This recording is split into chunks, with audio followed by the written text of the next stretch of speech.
Chapter 2309. Qin Feiyong opened the note, and 3 words immediately came into view. See you at midnight. So straightforward?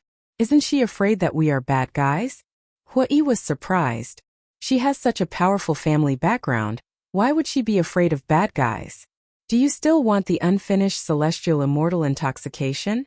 Don't throw it away. Qin Feiyong shook the wine pot in his hand. Nonsense. Of course. Hui snatched the wine pot from Qin Feiyong's hand.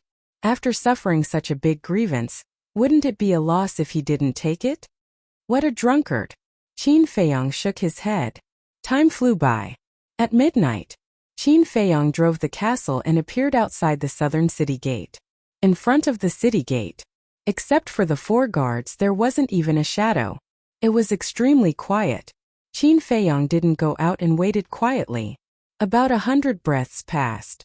Suddenly, 3 women in their 20s, dressed in the heavenly cloud mountain disciple uniform, walked out of the city gate. Looking around, the 3 of them rose into the air and flew towards the mountains outside the city. Is it them? Inside the castle? Hui asked. Qin Feiyong's eyes flashed and said, 3 women, not one more, not one less. It can't be so coincidental, let's go and take a look. Qin Feiyong drove the ancient castle and followed the 3 women into the depths of the mountain. About a moment later, the 3 women stopped at the top of a mountain and stood quietly. Qin Feiyong observed for a moment, looked at Hui and said, I'll go out and take a look, you guys wait for me here. Be careful. Hui warned. Qin Feiyong nodded and immediately appeared on the top of the mountain in a flash. The 3 women looked at Qin Feiyong. The woman in the lead frowned and said, It's really you. Because Qin Feiyong didn't change his appearance now. Qin Feiyong heard this, looked at the 3 women and said with a smile, Then it seems that I didn't guess wrong, it's you guys. The 3 women looked at each other and took out the facial restoration pill. Soon his true appearance was revealed. Wasn't it Miss Fairy and her 2 maids? Qin Feiyong asked curiously, How did you know it was me? Miss Fairy said indifferently, Other than you, who else would sneakily pass a note to the steward? You even asked me to meet you at this time? Miss Celestial is indeed intelligent. Qin Feiyong smiled. Stop flattering me. If you have something to say, say it. Lil Red and Lil Green said coldly as if they had a prejudice against Qin Feiyong. What's going on? Did I offend you? Qin Feiyong was suspicious. Little Red said unhappily, If it weren't for you, why would Mrs. Grandmother be monitored by the dragons every day? What? Elder Pang is still being watched. Qin Feiyong was bewildered. Miss Fairy sighed. Little Red, you can't blame him. Who else can I blame but him? Isn't it enough for you to bring disaster to the northern region? You even came to our eastern tomb. Little Red snorted coldly. He is simply a malefic star. Lil Green added. Enough. Miss Fairy glared at the 2 of them. She looked at Qin Feiyong and smiled. Don't mind them. They are quite nice people, just a little straightforward. Qin Feiyong waved his hand and asked, What happened in the past few days? Many things have happened. First, the Zhang clan was wiped out by the Yun clan. Next, you used the identity of Pai Lupi to extort 150 billion soulstones from the Zhang clan and the Yun clan. And then there's that woman. Miss Fairy sighed. Qin Feiyong said, I was just about to ask you. When did that woman enter your Heaven Immortal Tower to accompany you? I've investigated. More than 10 years ago. Miss Fairy said. More than 10 years ago. Qin Feiyong was stunned. More than 10 years ago he hadn't entered the ancient world yet. Could it be that the dragons could predict the future, and had planted a spy in the Heaven Immortal Tower more than 10 years ago? But this was obviously impossible. Because, if the dragons really had the ability to predict the future, they wouldn't have let him jump around in the northern region for so long. Miss Fairy said, Are you wondering why a person from more than 10 years ago would become a person of the dragons? Qin Feiyong nodded. Miss Fairy said, She is no longer her. What do you mean? Qin Feiyong frowned. Little Red said, Miss means that that woman has already been killed. It was someone of the dragons who pretended to be her, and hid in the Heaven Immortal Tower. So that's how it is. Qin Feiyong was enlightened and asked, Then where is she now? Do you know her true identity? For the past few days she has been staying at my grandmother's place. As for her true identity, I've asked Grandma, but she didn't say anything. But I know that she has two terrifying abilities. Miss Fairy said. What abilities? Qin Feiyong was suspicious. She can hear other people's voice transmissions and see spatial divine objects hidden in the void with her naked eyes. Miss Fairy said. It can't be. Qin Feiyong was shocked. Being able to hear voice transmissions was already very shocking. He didn't expect that she could see spatial divine objects with her naked eyes. Miss Fairy said melancholically, I really hope that she can leave Dongling as soon as possible. Miss, isn't that simple? As long as this fiend leaves Dongling, she will naturally leave. Little Red said.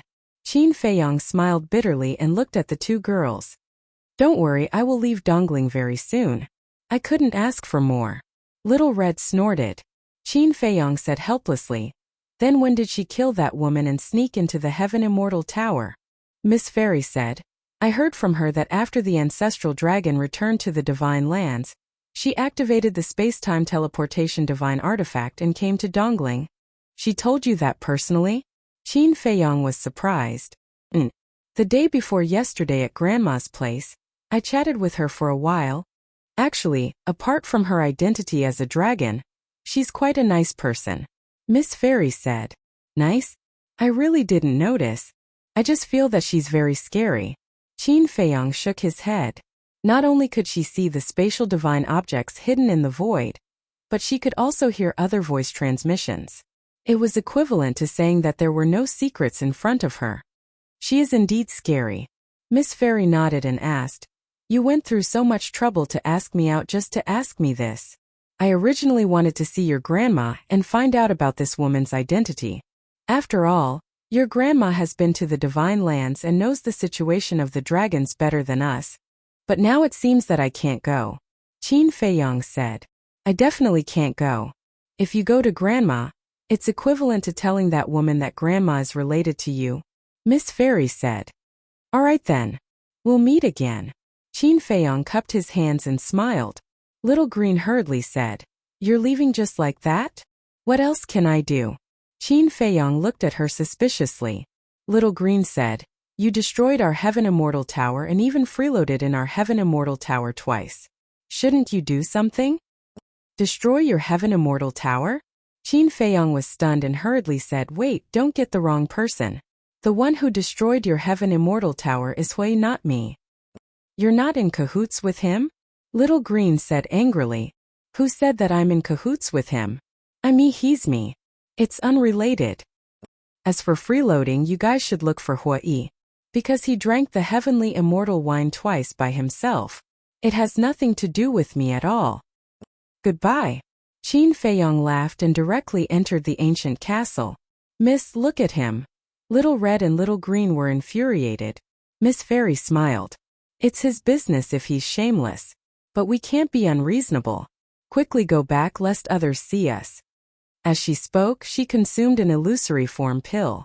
Truly shameless. The two girls glanced at the sky and coldly snorted. They also took out illusory form pills and changed into their previous appearances before rapidly leaving with Miss Fairy. In the ancient castle, Hui looked at Qin Feiyong and chuckled. Did you hear that? You are truly shameless. Scram. Qin Feiyong glared at him. Who was the shameless one here? Didn't he know? The devil ancestor retracted his gaze and smiled. Seems like our choice was correct. We didn't directly look for the treasure pavilion lord. Qin Feiyong nodded. Luckily they didn't go. Otherwise, the treasure pavilion lord would definitely be dragged down by them. Fire Lotus asked, Then, are we going directly to the Heaven Cloud Mountain now? Qin Feiyong nodded and turned to look at Hui. Don't look at me. Now, even if you kill me, I won't consume the heavenly dust divine pill again. Hui looked at him warily. Qin Feiyong said, 10 jugs of heavenly immortal wine. Hui sneered. Just 10 jugs of heavenly immortal wine and you want me to sell my life to you? 20. Qin Feiyong said again. Hui said, I have my principles. 30 jugs. Don't worry, I can definitely get 30 jugs of heavenly immortal wine. Qin Feiyong said. Hui said, I don't care if you can get it or not. In any case, I won't do it. 40. Qin Feiyang laughed. Hui said impatiently, stop nagging. I have already decided to quit drinking. I won't do it. Fire Lotus took a step forward and grabbed Huayi's face. She shouted, are you trying to take advantage of me? Don't. Ouch, ouch, ouch. Hui suddenly wailed. Are you going to do it or not? Fire Lotus shouted. Yes, I have to do it. I won't stop until I get rid of them. Hui quickly shouted. What about heavenly immortal wine? Fire Lotus asked again. Hui said with a flattering smile, Brother Qin's good intentions, how can I refuse? Fire Lotus immediately frowned. No. No need, not even one jug. We're all brothers. It's only right to help each other. Hui said again and again. The speed at which he changed his face was faster than flipping a book. That's more like it. Fire Lotus smiled and returned to Qin Feiyang's side. Why am I so unlucky? Hui sighed. If he had known earlier, he would have agreed. He could have earned dozens of jugs of heavenly immortal wine. Now he didn't get anything. The night was as dark as ink. The huge heavenly cloud mountain was like a wild beast lying on the ground. At midnight, the disciples of Heavenly Cloud Mountain were basically cultivating. The entire mountain was quiet. Even the roars of the beasts were hard to hear. Boom! But suddenly, in the sky above the plain outside the entrance of Heavenly Cloud Mountain, a terrifying sword light appeared. It was thousands of feet long, tearing the night sky and shattering the earth as it slashed towards Heavenly Cloud Mountain. Shan Qianshan sat cross-legged in front of the entrance as usual. The moment the sword light appeared, he suddenly opened his eyes. Two shocking cold light burst out from his eyes. Chapter 23:10. Who is it? Shan Qianshan roared and immediately stood up. He took a step above the entrance, and his rolling divine power turned into angry waves that surged towards the sword light. Boom! Accompanied by an earth-shaking rumble, the divine power crazily disintegrated and dissipated. Legendary divine artifact. Shan Qianshan's pupils shrank, and the aura emitted by this sword light in his mind, the shadow of a battle sword involuntarily appeared. Azure Phoenix sword. Could it be him? Shan Qianshan muttered, and a strong cold light suddenly appeared in his eyes. He shouted, you dare to cause trouble in Heavenly Cloud Mountain. No matter who you are, you will die. He waved his hand and a broadsword appeared. It was as wide as an adult's palm, and its entire body was black. The blade was suffused with a cold light. Demon Slaughtering Blade, awaken! Following Shan Qianshan's low shout, the blade suddenly bloomed with a black divine light. A world-destroying sharpness came out with earth-shattering force. Immediately after, he slashed out, and a blade light shattered the sky and collided with the sword light. The two immediately collapsed in the void, giving birth to a terrifying wave of air. Boom! In an instant, the mountains here collapsed and the earth sank. A huge barrier suddenly appeared behind Shan Qianshan. The barrier enveloped the entire Heavenly Cloud Mountain, and its light was dazzling. It still covered half the sky. This was the barrier that protected Heavenly Cloud Mountain. Under the impact of a powerful fluctuation, it automatically appeared and protected Heavenly Cloud Mountain. What's going on? The sound of the battle also alarmed everyone in Heavenly Cloud Mountain. Regardless of whether it was the disciples or the higher-ups, they all rushed out of their caves and looked in the direction of the entrance in surprise. Just as the sword light dissipated, in the sky above the mountains outside the plains, a young man wearing a fiery red robe and long fiery red hair walked over step by step. It really is him. Shan Qianshan muttered. That's right. The young man in the fiery robe was Hui. But at this time, he had not taken the heavenly dust divine pill. His cultivation was still at half-step indestructible. We meet again, we are really fated. Hui held the Azure Phoenix sword and stopped in the void opposite Shan Qianshan. Shan Qianshan rolled his eyes and said, What are you doing here? You can transmit your voice? Hui asked. Yes. That woman has been with the sect master of the treasure school for the past few days. There's no need to be afraid. Shan Qianshan transmitted his voice. Hui nodded and asked via voice transmission, Where's your peak master? Shan Qianshan was stunned.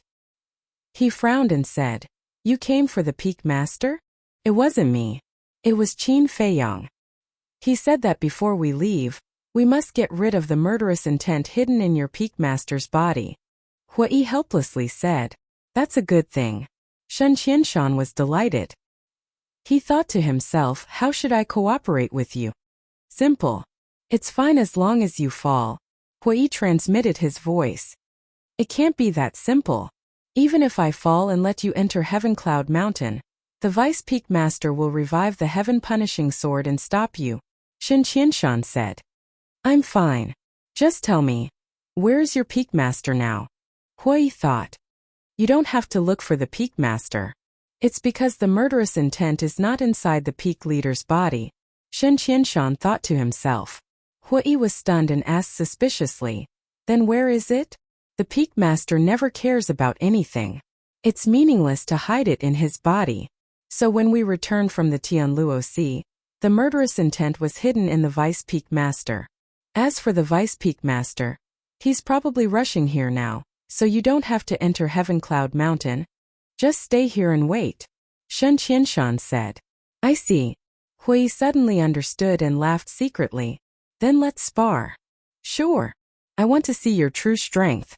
However, let's not fight here, so as not to hurt the innocent. Shen Qianshan's eyes flashed. He held the demon-slaughtering saber and rushed into the sky. Hui chuckled and chased after him with the Azure Phoenix sword. Above the ninth heaven there was a vast and boundless galaxy. In this galaxy, even a half-step Undying Realm expert could fight without any worries. I've fought with you twice, but I've never seen you use a divine art. Today let me see it.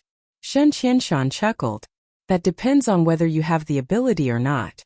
Hui said. The two of them stood in the Milky Way, separated by space. The demon-slaughtering saber and Azure Phoenix sword in their hands were rapidly recovering. Clang! Suddenly, the two stepped forward at the same time and attacked each other. Clang! Immediately, this galaxy was drowned by the saber light and sword shadow. The terrifying sharpness swept in all directions. The strength of the two was almost equal. Wounds appeared on their bodies one after another, and blood flowed in the galaxy. Although it was a spar, the two did not show mercy. However, Hui had never activated his divine art. Since Hui did not activate it, Shen Qianshan naturally did not either. This was a collision between cultivation and divine artifact. About 10 breaths passed. Boom! Another two terrifying auras rushed into the sky. It's the Vice Peak Master and Ancestral Dragon's murderous intent, Shen Qianshan said in a deep voice. Then I'll have to trouble you. A cold light flashed in Hui's eyes, and a sword entered Shen Qianshan's lower abdomen. Fresh blood immediately spurted out. Then, Hui slapped Shen Qianshan's chest again. Puff! Shen Qianshan immediately flew out, his face pale. Old Shen! Almost at the same time, accompanied by a cry of surprise, a woman in colorful clothes rushed into the galaxy and hugged Shen Qianshan from behind. It was the Deputy Peak Master of Heavenly Cloud Mountain. Murderous intent also transformed into a human form, and stood beside the woman in colorful clothes. Damn, why is there still murderous intent? Hui looked at Ancestral Gragon's murderous intent and pretended to be surprised. Humph! Murderous intent sneered. The woman in colorful clothes asked with concern, Old Shen, are you all right? I'm fine. But you have to be careful. This person's strength cannot be underestimated. Shen Qianshan warned. The woman in colorful clothes nodded and put down Shen Qianshan. She looked up at Hui. Her gaze was extremely cold. First it was Su Mo and his sister, and now it's old Shen. Do you think my Heavenly Cloud Mountain is easy to bully? Her voice fell. Rays of sword light emerged. With a loud clang, the heaven-punishing divine sword appeared. The terrifying divine might was like a torrent of beasts, rolling out. The Milky Way began to tremble. Damn! You're starting to use a heaven-defying divine artifact. Hui's expression changed. Without hesitation, he took out a pill from his arms and threw it into his mouth. It was the Heavenly Dust Divine Pill. Boom! That moment, his aura soared. In the blink of an eye, his cultivation rose to the initial Undying Realm. The woman in colorful clothes looked at Hui in surprise. Ancestral Gragon's murderous intent also had a look of disbelief. The change in this person's cultivation was actually because of the pill? What kind of pill was this? It actually had such a terrifying ability. Good chance. Hui secretly sneered and launched a teleportation. His cultivation rose to the initial undying realm, and his speed naturally soared by a lot. Without waiting for the woman in colorful clothes to come back to her senses, he fell behind murderous intent and sneered. First get rid of you, then deal with Heavenly Cloud Mountain. Murderous intent suddenly quivered and hurriedly shouted at the woman in colorful clothes, "Quick!" The woman in colorful clothes came back to her senses, grabbed the heaven-punishing divine sword, and turned to slash at Hui. But Hui was one step faster. Divine power surged, crushing Ancestral Gragon's murderous intent. Then with a flash he retreated. "Today I won't let you escape again." The woman in colorful clothes chased after him, her eyes flashing with a shocking light. But at this moment, Shen Qianshan suddenly stood in front of Hui. The woman in colorful clothes hurriedly braked and said in surprise, "Old Shan Yu." Shen Qianshan smiled and said, "Actually, this old man deliberately got injured." Hui looked at Shen Qianshan and said, "Are you going to tell her?"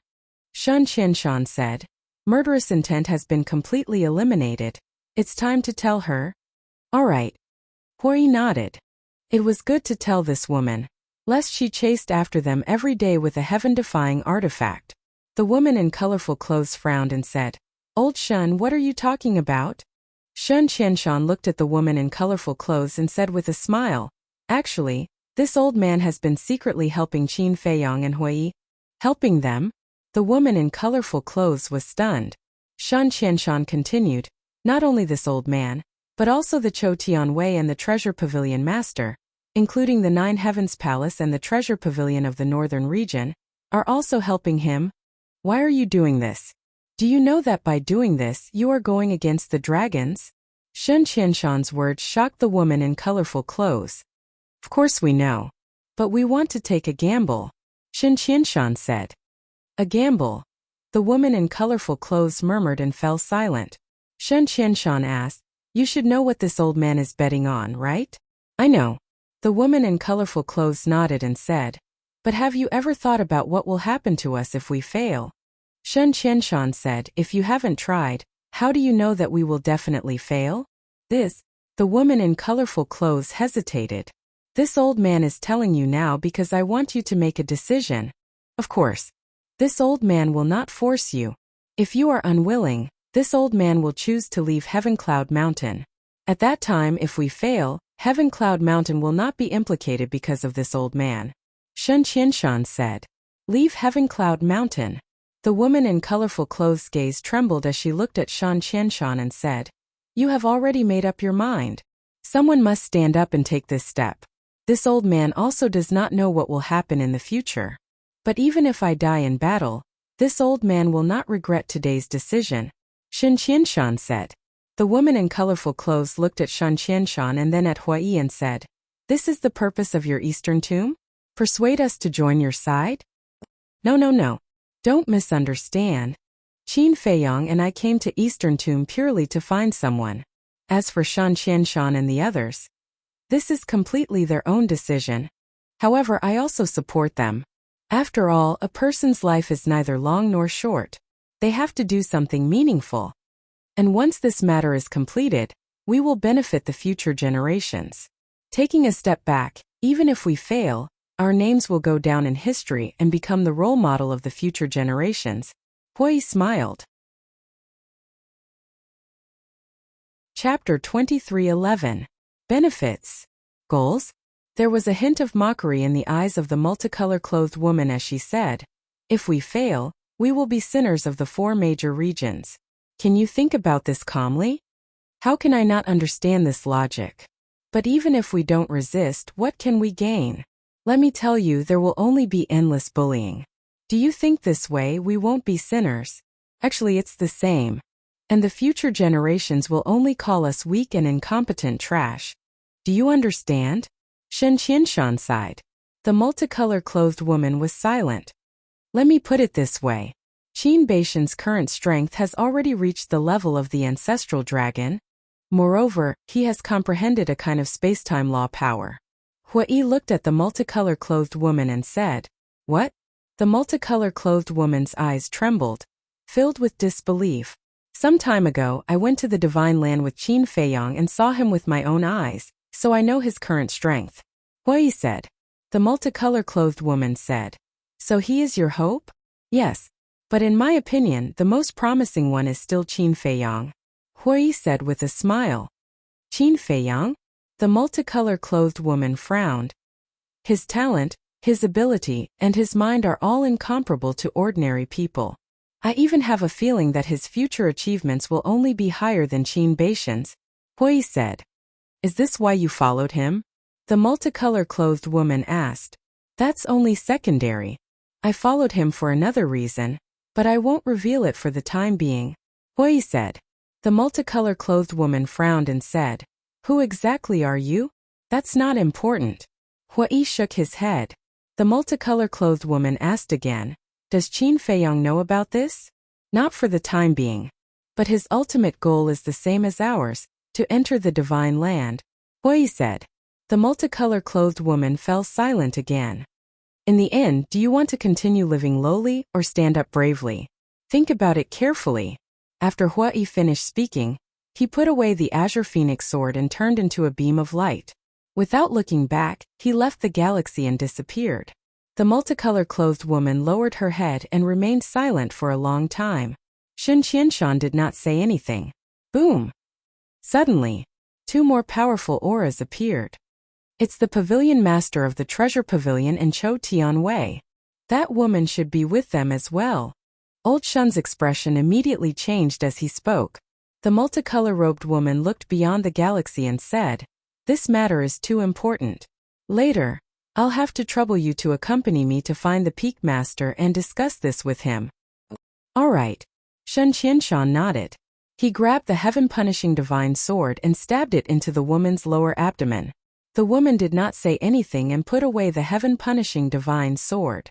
She knew that Shen Qianshan was putting on an act. Whoosh! Accompanied by the sound of something breaking through the air, the pavilion master of the treasure pavilion and the Chou Tianwei flew into the Milky Way. As expected, the woman was with them. The treasure pavilion's pavilion master and Chou Tianwei's expressions changed when they saw the sword wounds on Shen Qianshan and Chou Tianwei's abdomen. They hastily asked what happened. "It's Hui.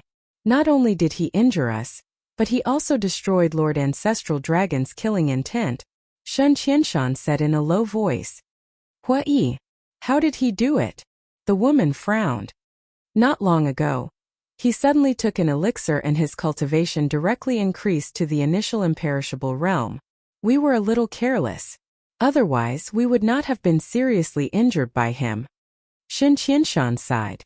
"So the change in his cultivation is related to the elixir." The Chou Tianwei suddenly understood. The treasure pavilion master asked curiously, "What kind of elixir is it?" "I've never seen it before." Shen Qianshan shook his head.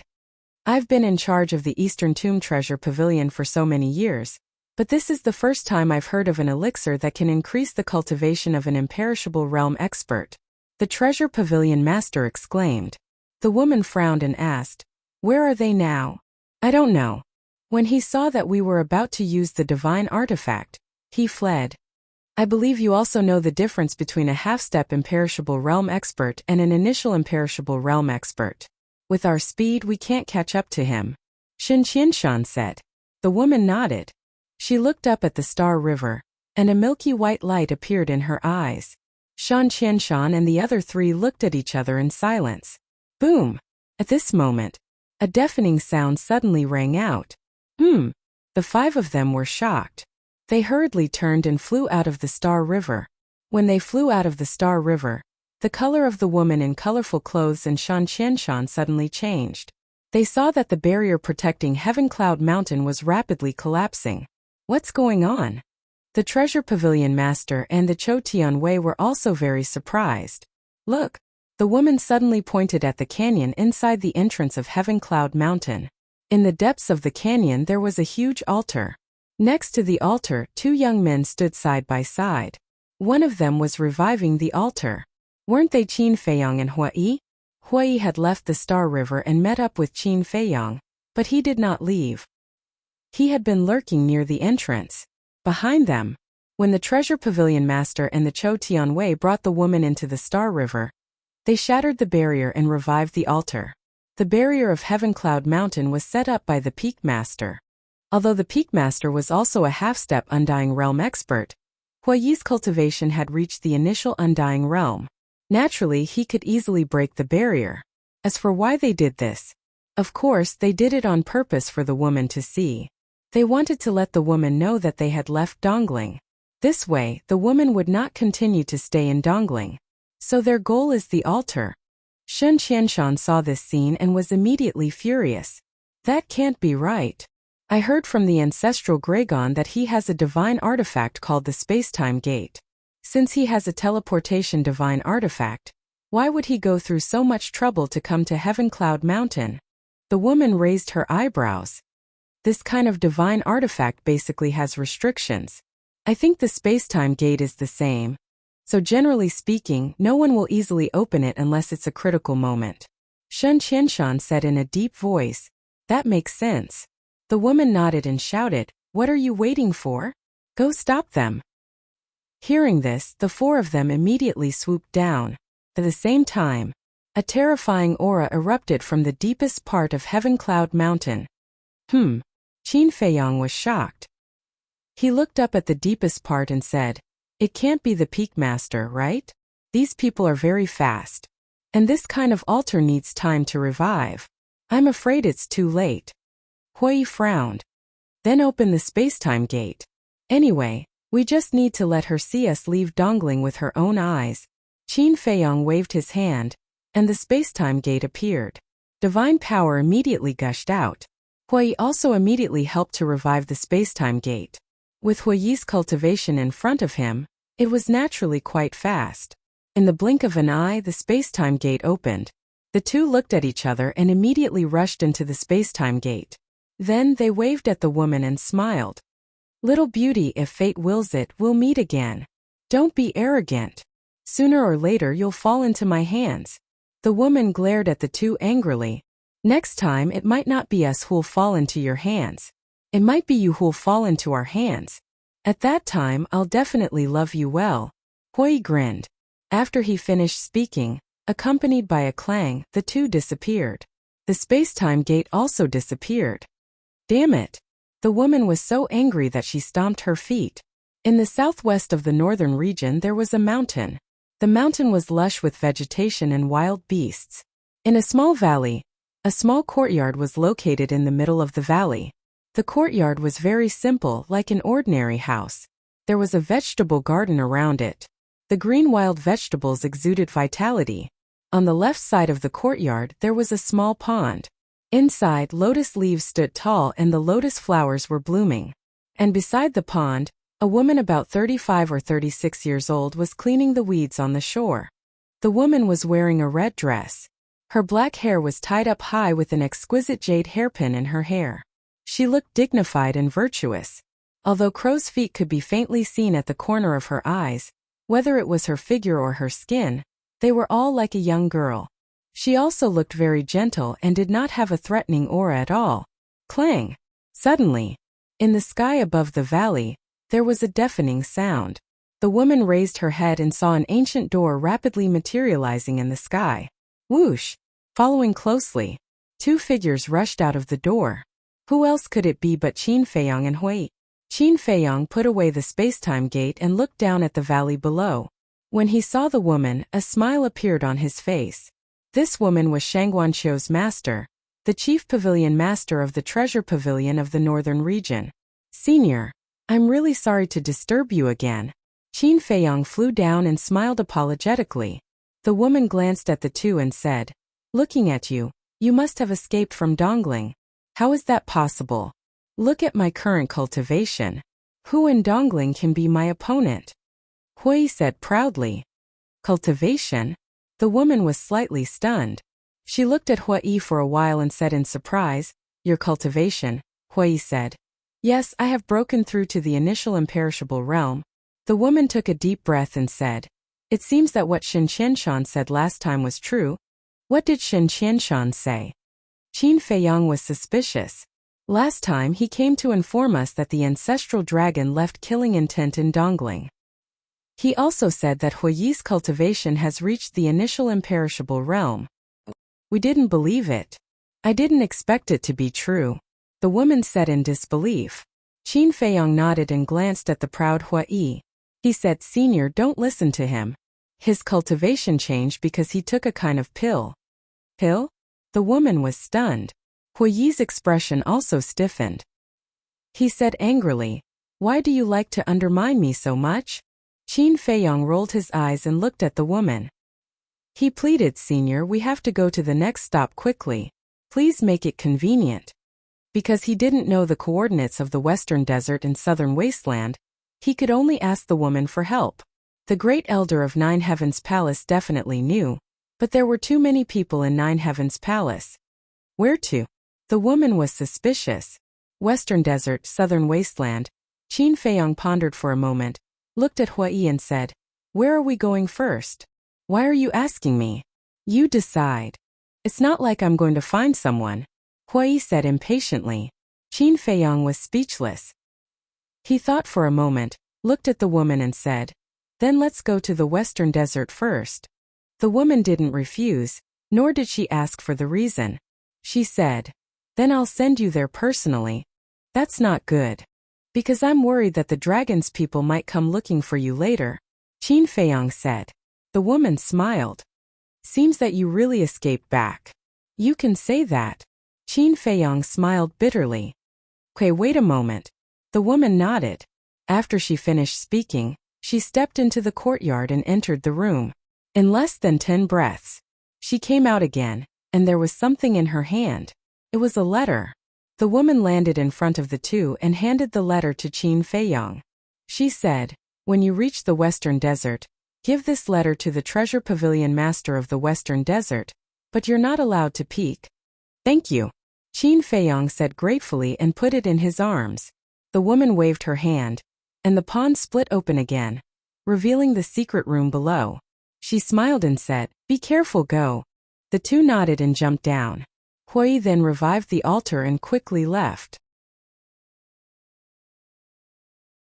Chapter 23:12. Swoosh.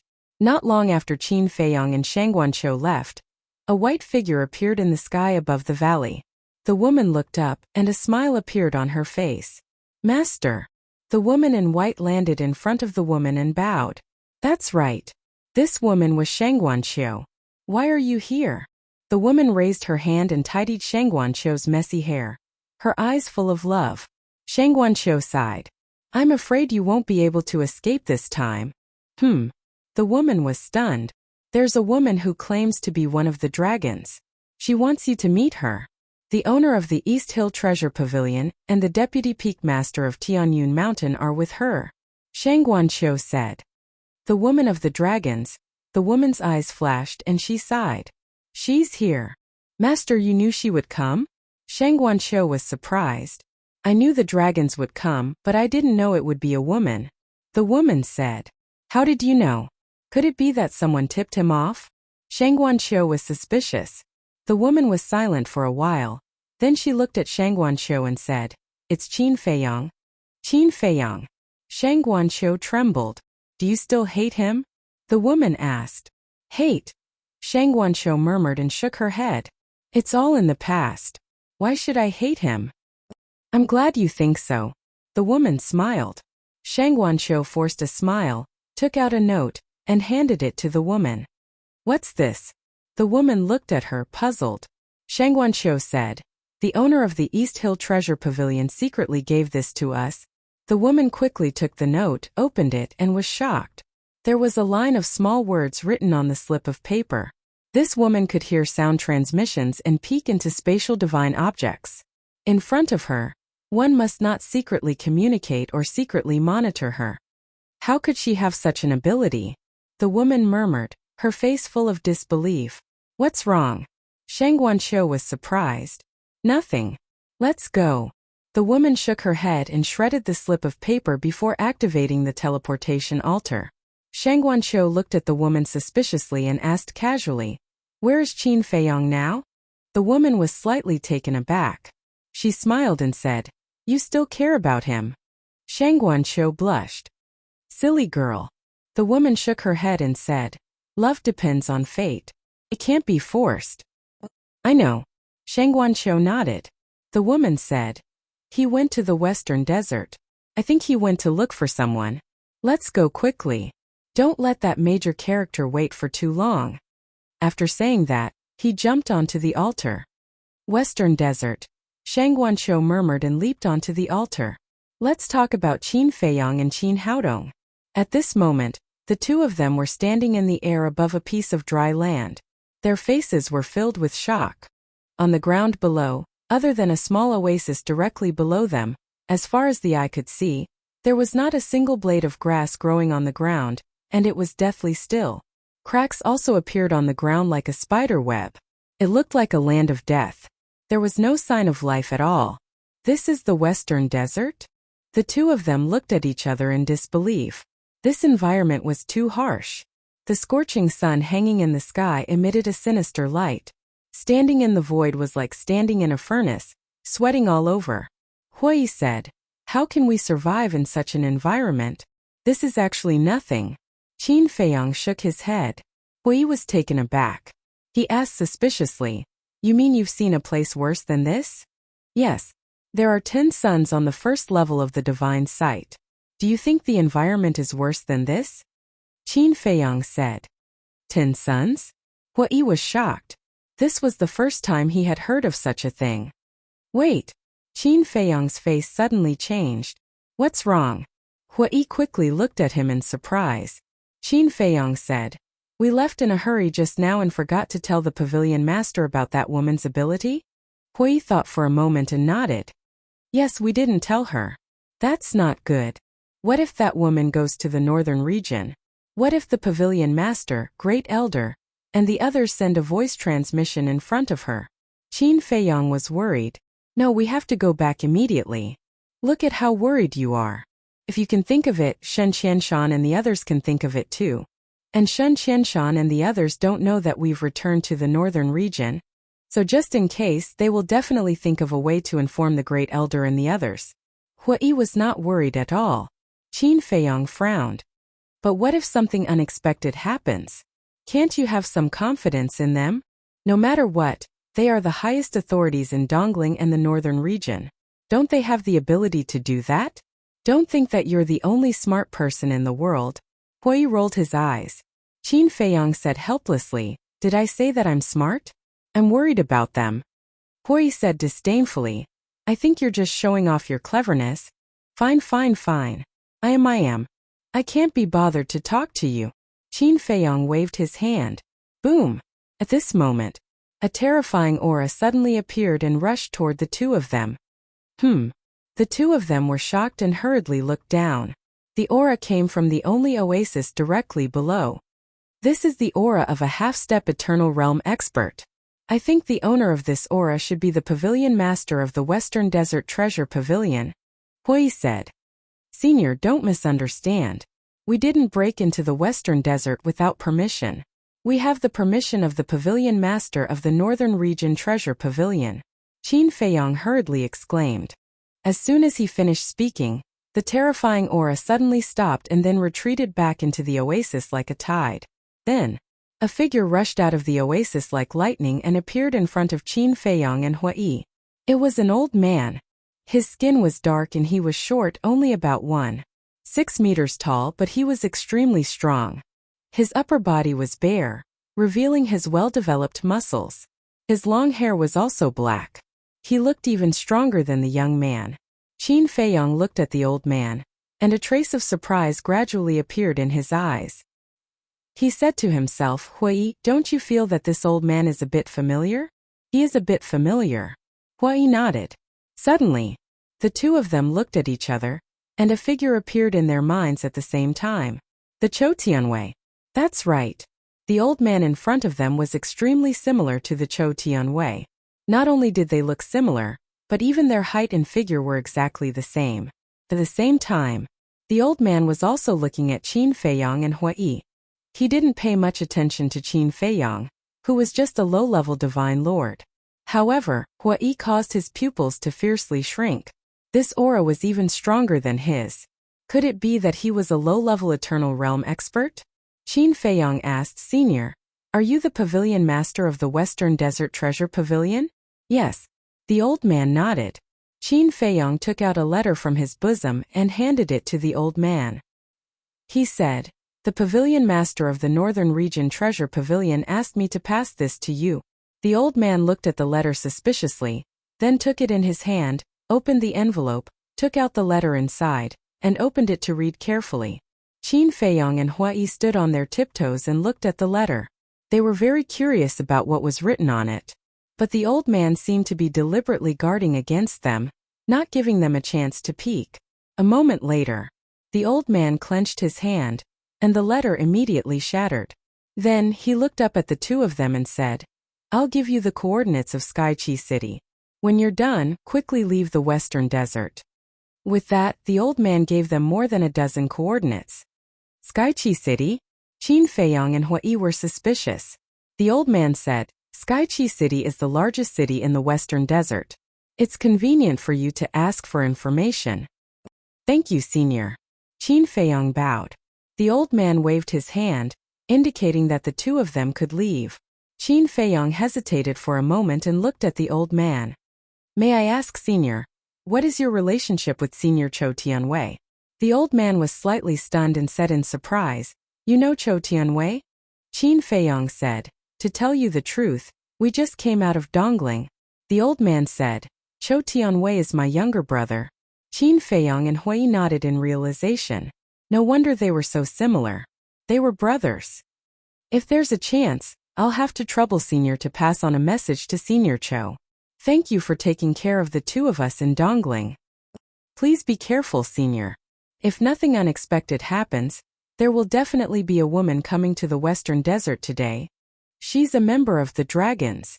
She can hear other people's voice transmissions and has the ability to see spatial divine objects. Qin Feiyong said. The old man was shocked. Could it be Long Zun? Long Zun. Qin Feiyong and Hui looked at each other. Long Zun also had the ability to see spatial divine objects? It seemed that the old man in front of them also knew about the dragons. Senior, we also suspected it was Long Zun, but all the signs showed that she shouldn't be Long Zun.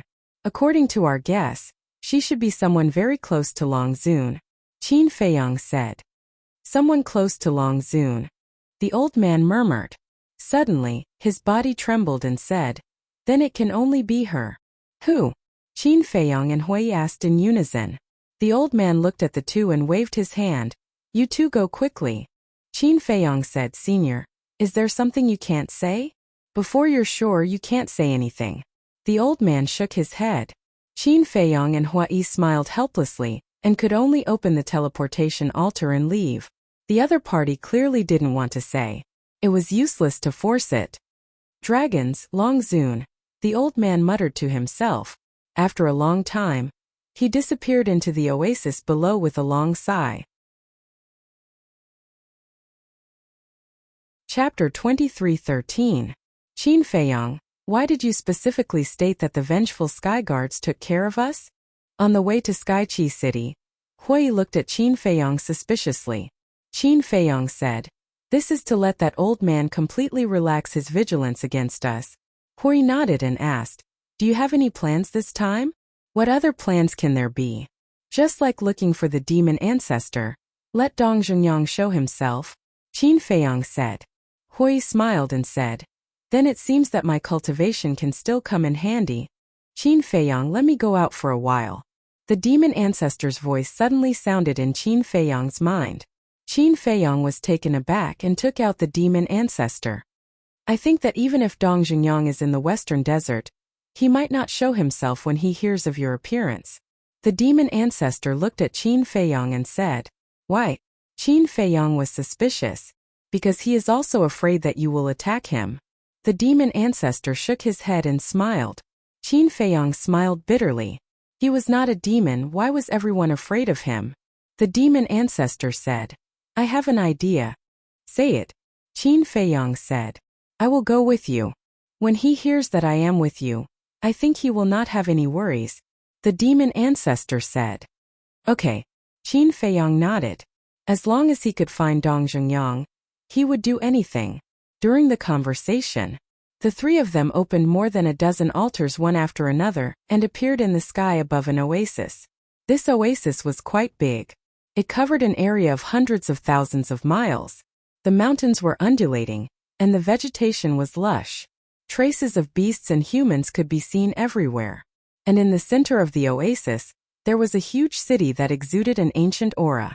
Skychi City.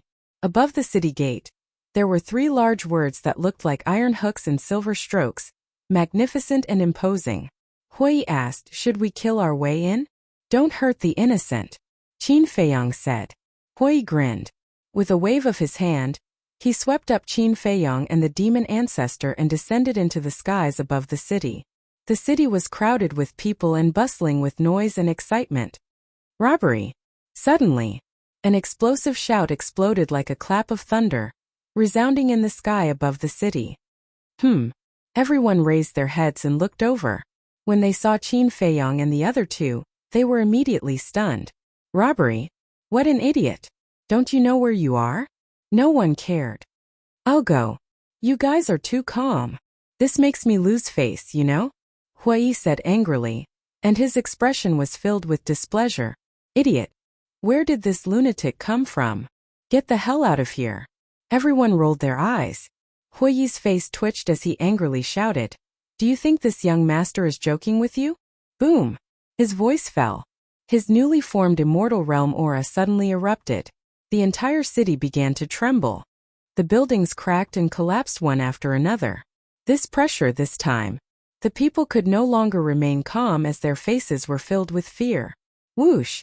Suddenly, a black figure flew out from a mansion in the center of the city and landed in front of Qin Feiyang and the other two. This was a middle-aged man wearing a black fitting robe. The aura he exuded was extremely powerful, at least an immortal. But looking at Hui, his face was filled with fear as he bowed and said, Greetings, Lord. Who are you? Hui raised his eyebrows. The burly man said, I am the city lord of Skychilin City. May I know your names? This young master will never change his name or surname. Hui. The two beside me are Qin Feiyang and Demon Ancestor. As for our purpose in coming to Skychilin City, it's very simple. We are here to rob Skychilin City. Immediately tell everyone to obediently put down their universe rings and universe bags. If anyone dares to play any tricks, this young master will slaughter the entire Skychilin City. Hui shouted. His voice was like a bell, spreading into the ears of everyone in the city. Hui, Qin Feiyang, Demon Ancestor? Who are they? Why haven't I heard of them before? Everyone was discussing. The city lord of Skychilin City was also bewildered. But more than that, he was shocked. When others robbed, they were looking for a single target. But these 3 people in front of him actually wanted to rob an entire city? This was too crazy. Didn't you hear? Hui shouted angrily. A wisp of pressure blasted towards the city lord. The city lord was sent flying on the spot. He spat out a mouthful of blood and his face instantly turned pale. What? The city lord is actually so weak. Everyone's eyes widened in anger. Impudent. At this moment, accompanied by an angry shout, another old man rushed into the sky. His aura was extremely powerful. It was a peak 9th heaven realm expert.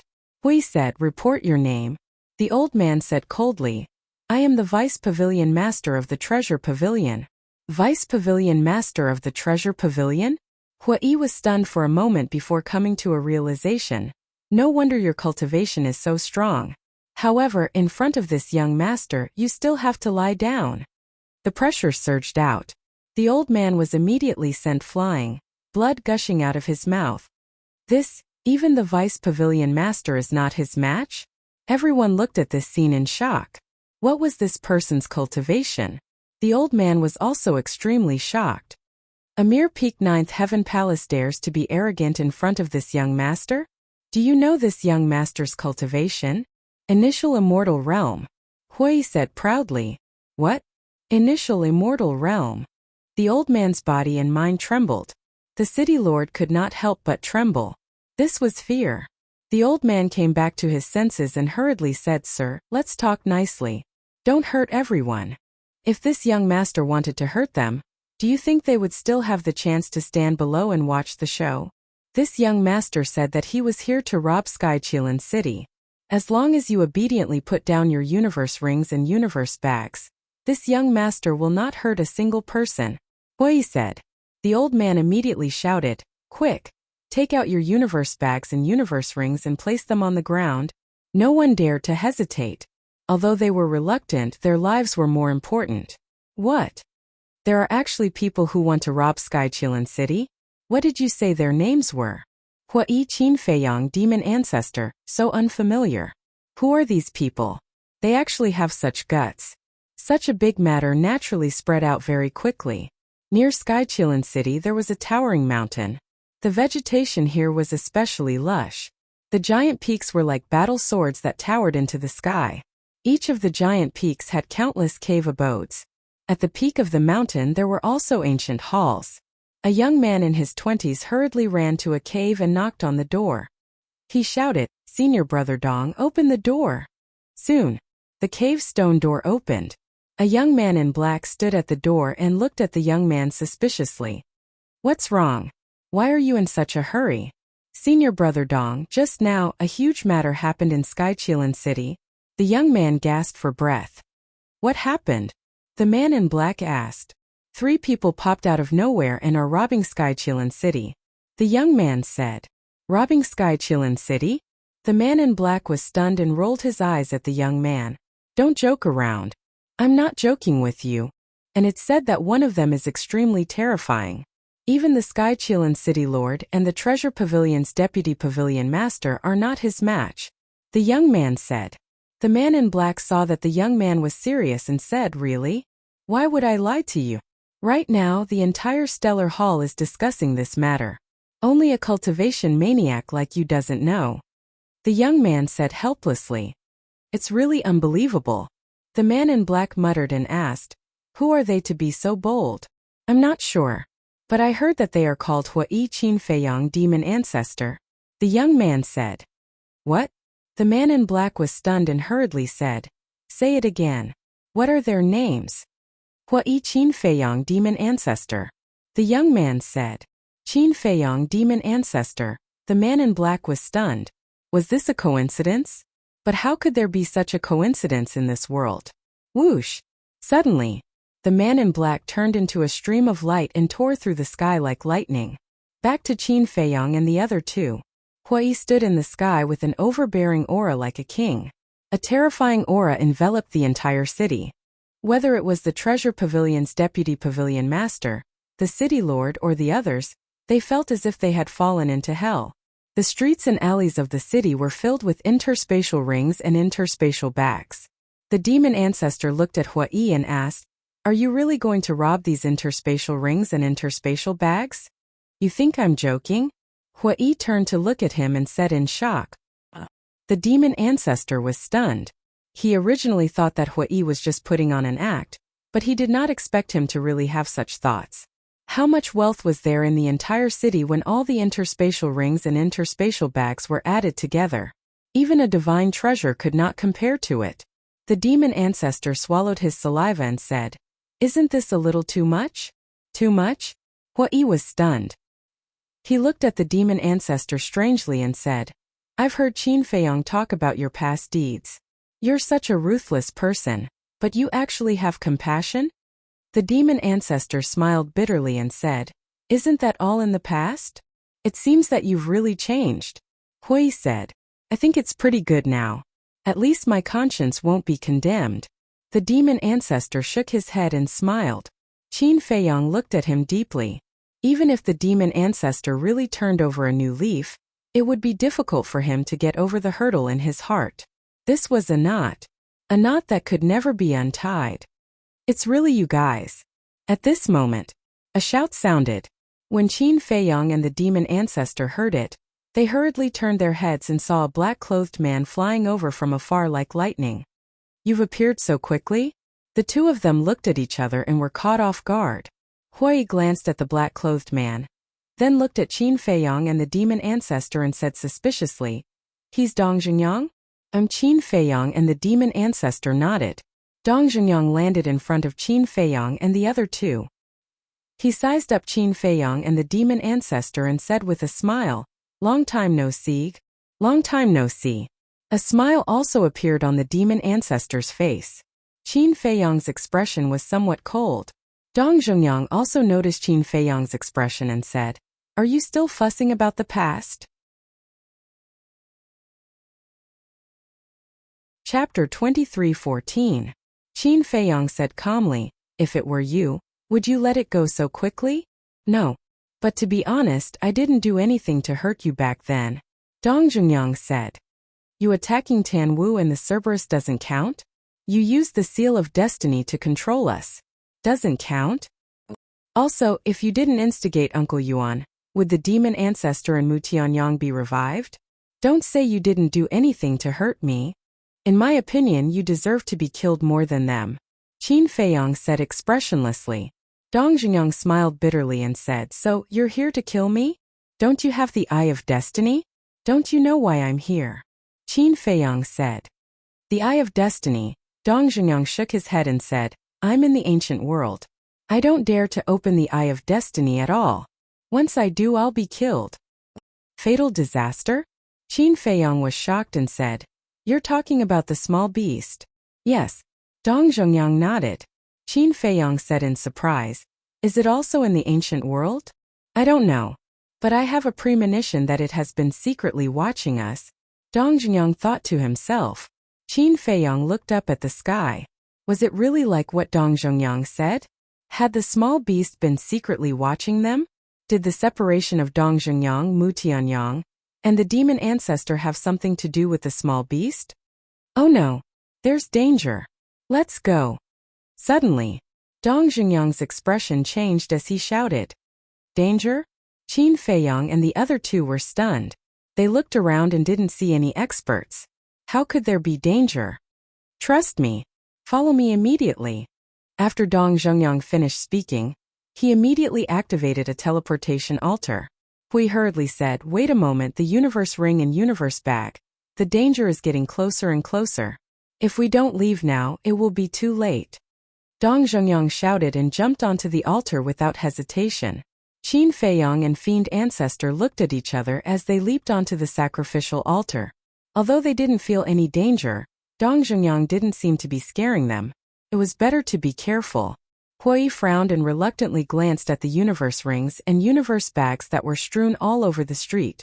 Then he jumped onto the altar. "I'm telling you, if there's no danger, I'll definitely settle the score with you." He looked at Dong Zhengyang and snorted coldly. "There's no mistaking it," Dong Zhengyang muttered. Suddenly, he turned his head to look outside the city and shouted, "They're here." Qin Feiyang and the other two also hurriedly left. Their complexions changed greatly. High up in the sky outside the city, 5 figures were flying over like lightning. The leader was the woman from the dragons. The other 4 were also old acquaintances. The colorful woman from Easttomb's Heavenly Cloud Mountain, the pavilion master of the Easttomb Treasure Pavilion, the pavilion master of the North Region Treasure Pavilion, and Shangguan Fenglan's master, Elder Wei, the guardian of the 9 Heavens Palace. Fiend Ancestor said in surprise, "They're all here. It's really not good." Hui murmured. Elder Wei and the other 3 also saw Qin Feiyang and the others and immediately shouted, "They're there. Let's see how you escape today." The woman suddenly smiled coldly and shouted, "Keep them here." Elder Wei and the other 3 immediately unleashed their fastest speed and charged towards Qin Feiyang and Qin Feiyang. "You're really haunting us." Qin Feiyang looked at the woman and said coldly. The woman said, "I told you you can't escape." "Then let's try." Qin Feiyang sneered. As soon as he finished speaking, the 4 of them immediately disappeared from the altar. It was also at this moment that Elder Wei's speed suddenly soared. Before the altar collapsed, he also entered the altar and disappeared. "Damn it!" the woman cursed. The colorful woman and the other 2 looked at each other and returned to the woman's side. They comforted her. "Don't worry, Elder Wei has followed them in. He will definitely send us a message later." The woman nodded, her face extremely gloomy. Millions of miles away from Skychi City, there was a vast sea. The surface of the sea was extremely calm, but danger lurked everywhere.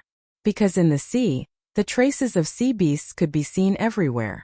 They lurked motionlessly under the surface of the sea, as if waiting for their prey to come to them.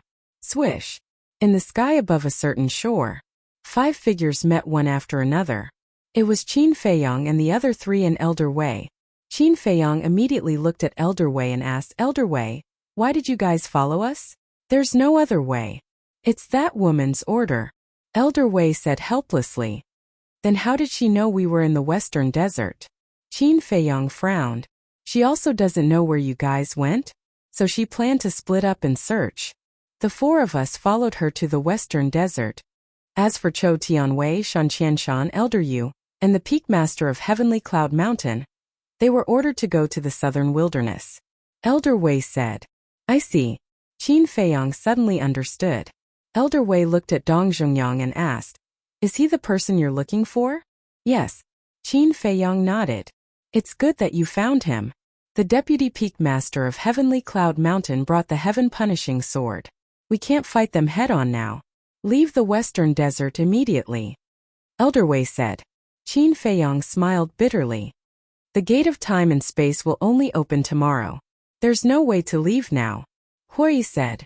Why don't we go back and ask the Treasure Pavilion Master for help? That's a good idea. That woman is in Skychi City now. She won't know that we went to find the Treasure Pavilion Master. The demon ancestor nodded. Elder Wei said in a deep voice, there's no time to lose. Go quickly. What about you? How are we going to report to that woman later? Qin Feiyong looked at Elder Wei, his face full of worry. Elder Wei looked at Hui and said, injure me. This, Hui was stunned. Hurry. Elder Wei urged. Then I'll offend you. Hui made up his mind and slapped Elder Wei's lower abdomen. Boom! Elder Wei was immediately sent flying and crashed into a mountain ridge behind him. With a loud bang, the mountain ridge collapsed on the spot. A huge pit was also formed on the ground. Elder Wei, are you okay? Qin Feiyong and the other 3 hurriedly flew over and asked with concern. It's not enough. Again. Elder Wei said. Enough? Hui frowned. Wishy-washy. Elder Wei glared at him. He raised his old hand and slapped the top of his head. With a crack, his skull shattered on the spot and blood splattered everywhere. Qin Feiyong and the other 3 looked at this scene in a daze. Go now. Elder Wei shouted. I'm sorry to have made you suffer. Qin Feiyong bowed deeply and decisively opened the altar. By the way, there's one more thing to tell you. That woman is the princess of the dragons, Long Zun's daughter. Elder Wei said. What? Long Zun's daughter. Qin Feiyong was shocked. Let's go. Elder Wei waved his hand. Qin Feiyong nodded and led Ancestor Mo and the other 2 onto the altar and disappeared. Don't fall into the hands of the dragons. Elder Wei muttered. When the altar dissipated, he took out the image crystal. Buzz! 4 phantoms appeared. It was the woman and the other 3. What happened? Looking at Elder Wei's bloody appearance, the woman raised her eyebrows. Elder Wei said, Princess, I'm sorry. They escaped. Escape? The woman's eyebrows suddenly had a trace of hostility. Where are you now? Elder Wei gave the woman the coordinates. Very soon. The woman led the 3 women in colorful clothes to Elder Wei's side. Smack! Without saying a word, the woman directly slapped Elder Wei's face and scolded. You're really a useless piece of trash. Elder Wei lowered his head and didn't dare to say a word. His consciousness was also fainting. In order to make it more realistic, he used 90% of his strength to slap the top of his head, and it had already injured his divine soul. Princess, you can't blame Elder Wei. After all, Elder Wei is only a half-step indestructible. And Hui's cultivation is only at the initial indestructible. The woman in colorful clothes, the Dongling Pavilion Master, and the Northern Region Pavilion Master all pleaded for Elder Wei. The woman shouted, Do you think this can make up for his mistakes? Hearing this, the 3 looked at each other and were quite anxious. It was also at this moment. Elder Wei fell to the ground. The 3's expressions changed, and they hurriedly surrounded him.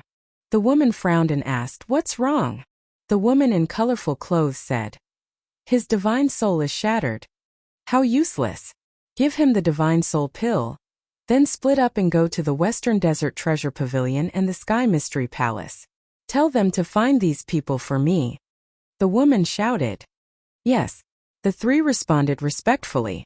Back to Qin Feiyang and the other three. At this moment they had already arrived at the oasis. The deputy pavilion master has already sent me a message and told me the situation. I guess that you would come to me again. Come with me. The old man stood above the oasis, looking at Qin Feiyang and the other four. Thank you. Qin Feiyang cupped his hands and thanked him. Then, he and the other three followed the old man into the oasis. Then they rushed into a secret passage and soon entered a secret chamber. In the center of the secret chamber there was a huge altar. Where to next? Hui looked at Qin Feiyang and asked. Since we've found them, there's no need to go to the southern wilderness. Let's go directly to the northern region. After midnight we'll set off for the divine land. Qin Feiyang said. Hui nodded and immediately urged his divine power to revive the altar. Qin Feiyang looked at the old man and said, May I know your name, Senior? The old man said, Cho Tianxing. Senior Cho, for your help today, I will definitely repay you in the future. Qin Feiyang bowed. It's nothing. Cho Tianxing smiled faintly. Buzz. Soon. Accompanied by a low rumbling sound, the altar shone brightly. It's done. Hui turned his head to look at Qin Feiyang and said. Qin Feiyang stepped onto the altar and looked at Cho Tianxing. Senior, we'll meet again. Hui and the other two stepped onto the altar one after another and smiled gratefully at Cho Tianxing. Then, the four figures quickly faded. The altar dimmed as well. You must work hard. Don't let us down and don't let us down. Cho Tianxing whispered. Old Cho, come out quickly. At this moment, a slightly gloomy voice sounded outside. Cho Tianxing came back to his senses and immediately rushed out of the secret chamber and flew above the oasis. In the sky there were two people. It was the Dongling Pavilion Master and the Northern Region Pavilion Master. Both of you, long time no see. Cho Tianxing smiled. Yes, it has been a long time. The two smiled and said telepathically, Have they left? Yes. And I heard from Qin Feiyang that after midnight, they were ready to go to Divine Land. Cho Tianxing said to himself. It's good that they're gone. Let's go to Skychi City. The Princess of the Dragons is waiting for us. The two heaved a sigh of relief and looked at Cho Tianxing. The Princess of the Dragons. Cho Tianxing was shocked. It's really her. The two nodded. This is big, let's go quickly. Cho Tianxing murmured and quickly opened the altar. The three of them rushed up one after another and soon disappeared without a trace. Chapter 23:15. Northern Region. Above the valley, Qin Feiyang and the other three appeared out of thin air. That was close. Demon Ancestor patted his chest, his face full of fear. Qin Feiyang looked at the valley below and said, This is the Pavilion Master's residence, we can't stay here for long. Then why don't we go to the place where I usually meditate and lie low for a while? Hui looked at Qin Feiyang and said, Sure. Qin Feiyang nodded. Immediately, the four of them opened an altar and descended in the sky above a desert. Below there was a small oasis. The vegetation was lush and hundreds of flowers bloomed. Among the flowers and plants, there were lively little animals everywhere. This was the place that Hui had mentioned. Last time, he had also brought Qin Feiyang here. I didn't expect that there would be a paradise in such a place. Dong Zhengyang glanced at the oasis and said with a smile. Hui smiled faintly. With a wave of his hand, a barrier immediately appeared above the oasis. Let's go. The four of them entered the barrier. When the little animals inside saw that Hui had returned, they immediately rushed over from all directions. Please go ahead. Hui looked at Qin Feiyang and the other two and said before flying towards the small wooden building below. Back then, Qin Feiyang had lived here for half a month, so he was naturally not unfamiliar with this place. Next to the small wooden building there was a lake.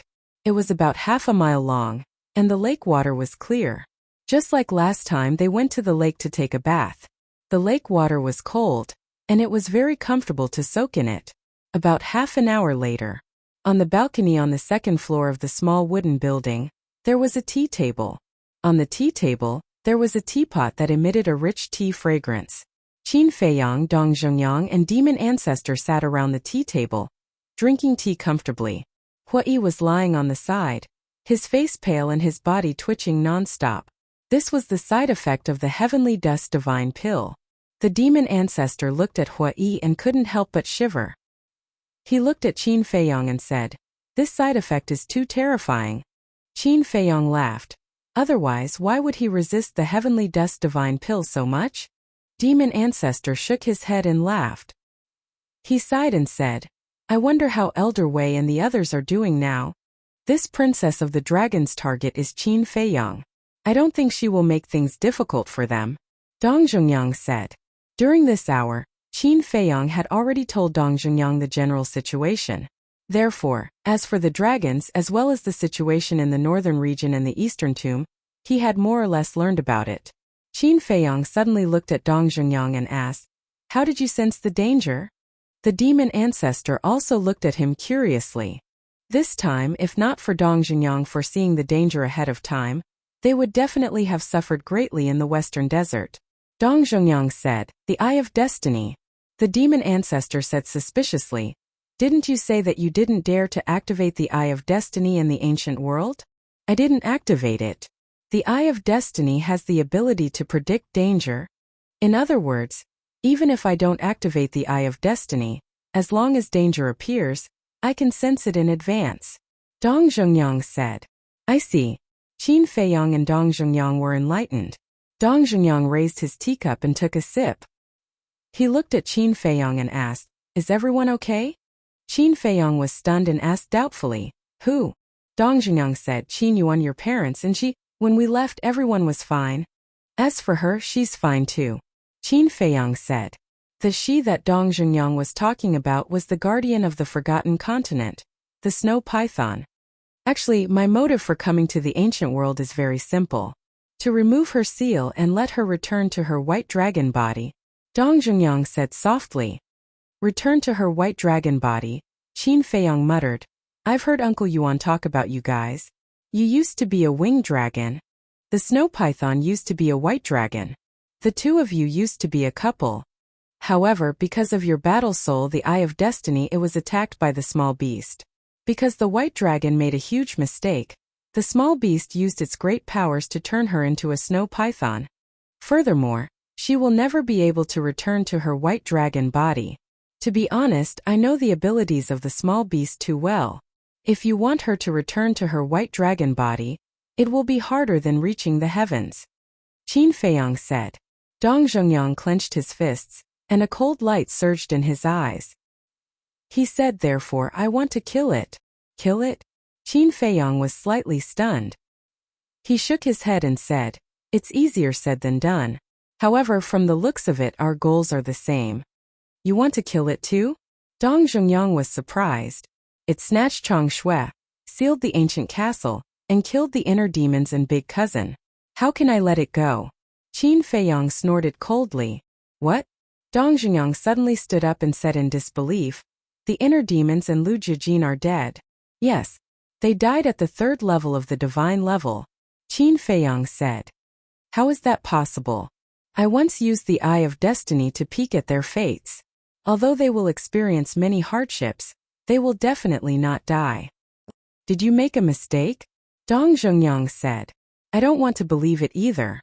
However, this is what the guardian of the miracle, the fire python, told me personally," Qin Feiyang said.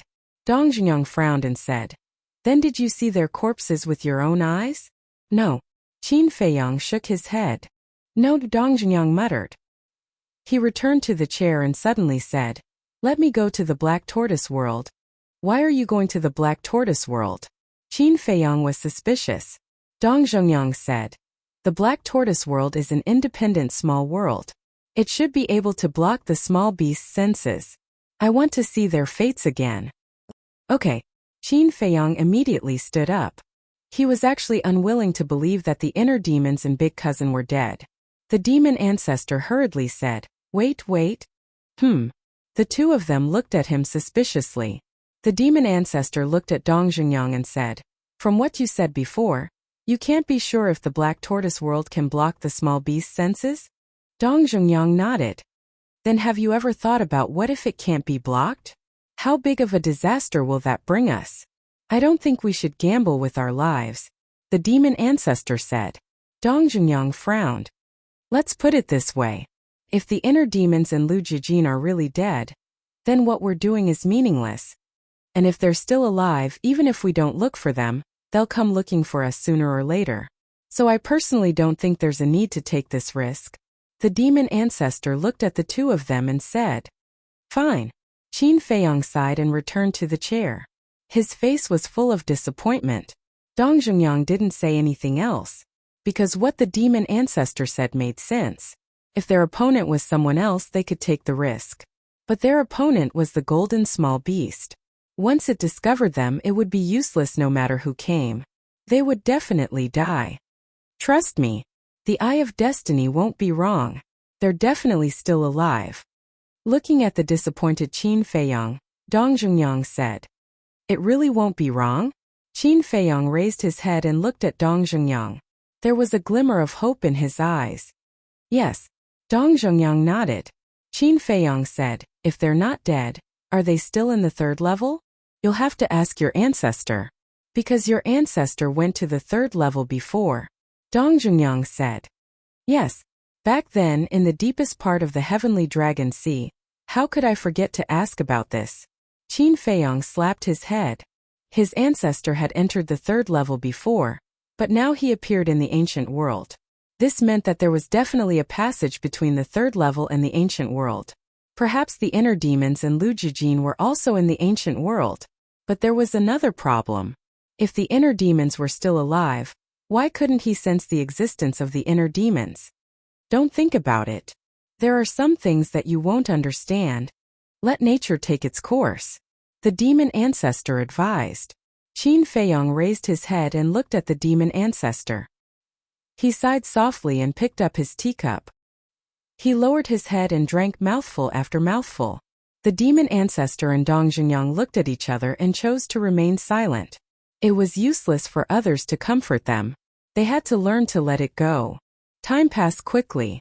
The side effects of the heavenly dust divine pill were over. Hui was full of energy again. Rest well. Before entering the divine lands, there will definitely be a tough battle. After saying this, Hui left alone. He didn't say where he was going. Qin Feiyang also calmed down. He nodded and said, Yes, there's still a tough battle. We have to be prepared. Although the fire dragon was dead, the dragons would definitely send someone else to guard the entrance to the divine lands. And if they wanted to enter the divine lands, they must first defeat this guardian. Perhaps, this time they would have to face more than one guardian. After all, with the lesson from last time, it was possible that the dragons would send more people. Hearing Qin Feiyang and Dong Zhengyang's words, the demon ancestor and Dong Zhengyang looked at each other and couldn't help but worry.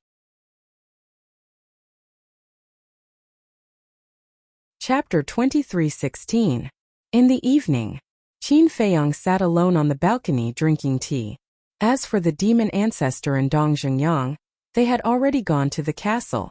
Hui also came back. As he walked, he hummed a little tune. He was proud of his success and was full of smiles. Qin Feiyang asked suspiciously, Why are you so happy? Of course it's a good thing. Hui glanced at him and laughed. Nonsense. Of course I know it's a good thing. What I'm asking is, what good thing is it? Qin Feiyang said angrily. Yes. Hui looked at him mysteriously. Not interested. Forget it if you don't want to say it. Qin Feiyang pursed his lips. Okay. I'll say it. It's because of Lan. Hui said. Shangguan Feng Lan? Qin Feiyang was stunned, and a thought suddenly crawled up in his mind. He said in surprise, She can't be. That's right. Under my unremitting efforts and sincere pursuit, Lan was finally moved by me, opened her heart and accepted me. Hui laughed. Qin Feiyang was stunned and asked suspiciously, Really? Nonsense. How can I joke about this kind of thing? Just now I hugged her for a while.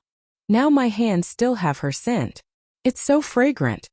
Hui lowered his head and looked at his hands, his face full of intoxication. Qin Feiyong twitched the corner of his mouth and said, "Then don't wash your hands in the future." "That's what I think. Don't wash your hands for at least 10 years. Hui said. "You're incurable." Qin Feiyong shook his head. However, it was really unexpected that Shangguan Fenglan would agree. Wait. Suddenly, Qin Feiyong was stunned. He lowered his head and pondered for a while. He looked at Hui and asked, "Does she know that we're going to Divine Land?"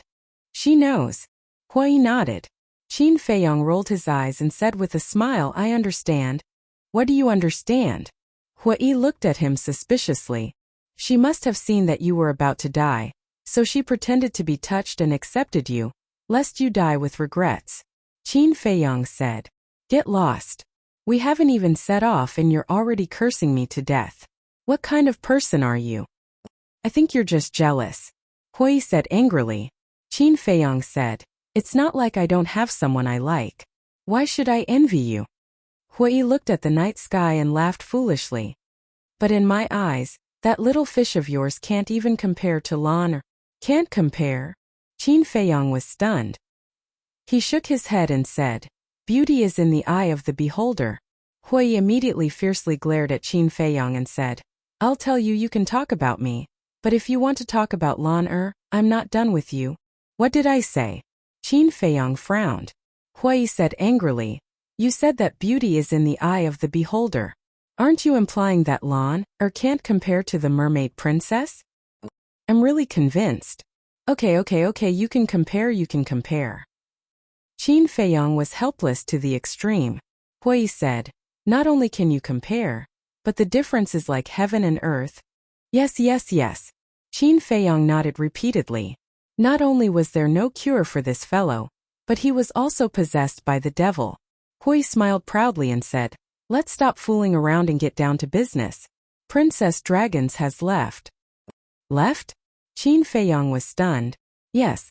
I heard from Lan that not long after we left the Western Desert, the princess activated the space-time transmission artifact and left." Hui said. "She went back to the Divine Land?" Qin Feiyong asked. "Definitely. I just don't know why she went back to the Divine Land." Hui said. "What else can she do? It's definitely not a good thing." Qin Feiyong sneered and asked, "What about Old Wei and the others? Did they withdraw?" "They withdrew in the afternoon. But Old Wei suffered a little grievance." Hui said. "What grievance?" Qin Feiyong frowned. "He was slapped by princess dragons. If it weren't for the pavilion master and the others pleading for mercy, Old Wei would probably be dead." Hui said in a deep voice, "This damn woman. I must make her pay double for the grievances Old Wei suffered." Qin Feiyong's eyes suddenly flashed with a cold light. "Let's talk about it when you have the ability." Hui glanced at him and said, "There is one more thing. Lan has not given up on helping you find Tanwu and the others. Just yesterday, the law enforcers of Ninth Heaven Palace saw Tanwu and the Cerberus outside." Qin Feiyong was taken aback and asked quickly, "Where are they?" Hui said, "With Lin Yi." Qin Feiyong was stunned. "Why are they with Lin Yi? How would I know?" Hui rolled his eyes. Qin Feiyong smiled, pondered for a while and said, "This is also a good thing. It must be a good thing. Lin Yi's master is so strong. Who dares to bully them with him?" Hui said. "Then it seems that I don't have to worry about them." Qin Feiyong smiled and asked, "What about Fire Qilin and Uncle Divine Beast? There is no news about them for a long time." Hui shook his head. "Where are they? Now I don't have time to find them. I just hope that they can be safe." Qin Feiyong sighed. "Even Ninth Heaven Palace can't find them. What's the use of you looking for them?" After Hui finished speaking, he took out 2 pots of celestial immortal wine. Last time he bought a total of 10 pots of celestial immortal wine. He gave Zhang Xiaoyang 2 pots.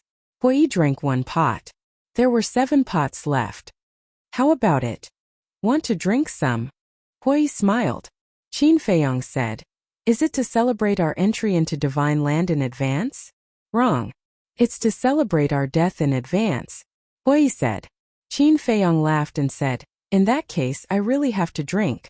Otherwise I won't have a chance." "It's good that you know." Hui threw a pot to Qin Feiyong and asked, "By the way, Where are demon ancestor and Dong Zhengyang? They went to the castle. They said that they can't help anyway, so they won't cause trouble for us outside. Qin Feiyang said. They are quite tactful. Hui chuckled, opened the wine pot, raised his head and took a big gulp. He asked, have you thought about how to deal with Zhang Xiaoyang? I really haven't thought about it. Now that he knows everything, I'm really worried about leaving him in the 4 major regions. But if we bring him to Divine Land, I feel that it will be another trouble. Qin Feiyang shook his head. Let's just kill him, Hui said.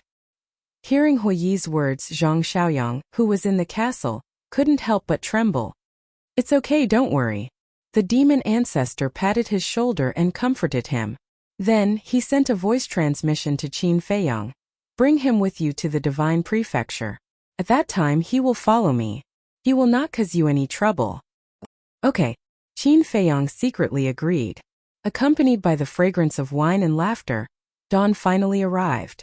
Qin Feiyang raised his head and drank the last mouthful of wine. He put down the wine pot and said, let's go. Hui also slowly got up and glanced at the small animals sleeping peacefully. He whispered, I hope it's not an eternal farewell. Whether it's an eternal farewell or a temporary one, as long as you try, you won't regret it. Qin Feiyang smiled and took out a heavenly dust divine pill and handed it to Hui. Hui retracted his gaze and looked at Qin Feiyang. Then, he resolutely grabbed the heavenly dust divine pill and placed it in his bosom. Qin Feiyang waved his hand, and a space-time gate appeared. He smiled and said, are you ready? Of course. My blood is already boiling. Hui laughed, full of pride. Qin Feiyang was also infected. A powerful battle intent rose from his body. He laughed and said, then let's do it. Divine power surged out and poured into the space-time gate. Clang! The space-time gate immediately expanded in the wind, emitting a dazzling divine light. Soon, the space-time gate opened and a vast aura surged out. Qin Feiyang and Hui looked at each other and stepped into the space-time gate without hesitation. Sky Dragon Sea. In the deepest part, on the surface of the sea, the wind whistled and the waves covered the sky. The sea at night was so dark that one couldn't even see one's fingers. Numerous powerful sea beasts were searching for prey in the dark night, fighting and roaring at each other. Clang! Suddenly, in the sky above the sea there was a deafening explosion. All the sea beasts that were fighting immediately stopped and looked up at the sky. An ancient door gradually appeared in the air. Following that, 2 figures walked out. It's them. Qin Feiyang. The nearby sea beasts suddenly changed their expressions. Last time Qin Feiyang and Hui fought a fierce battle with the fire dragon here, and then fought with the ancestral dragon. This matter had already spread wildly among the sea beasts. The sea beasts in this area put the 2 on the list of people that they absolutely could not provoke. So when they saw the 2 appear, they immediately dived into the sea and fled in fear. Did you see that? Facts have proven that you are too ferocious. Even the sea beasts don't dare to provoke you. Hui said. Shouldn't the person they are afraid of be you? Qin Feiyang said. Hui laughed and said, of course, it has a little to do with me. Qin Feiyang rolled his eyes at him and looked at the deeper part of the sea. Those 2 eyes were like stars, flashing with resplendent divine light. The corner of Hui's mouth raised, rolled up Qin Feiyang, and turned into a stream of light, shuttling through the night sky and rushing deeper.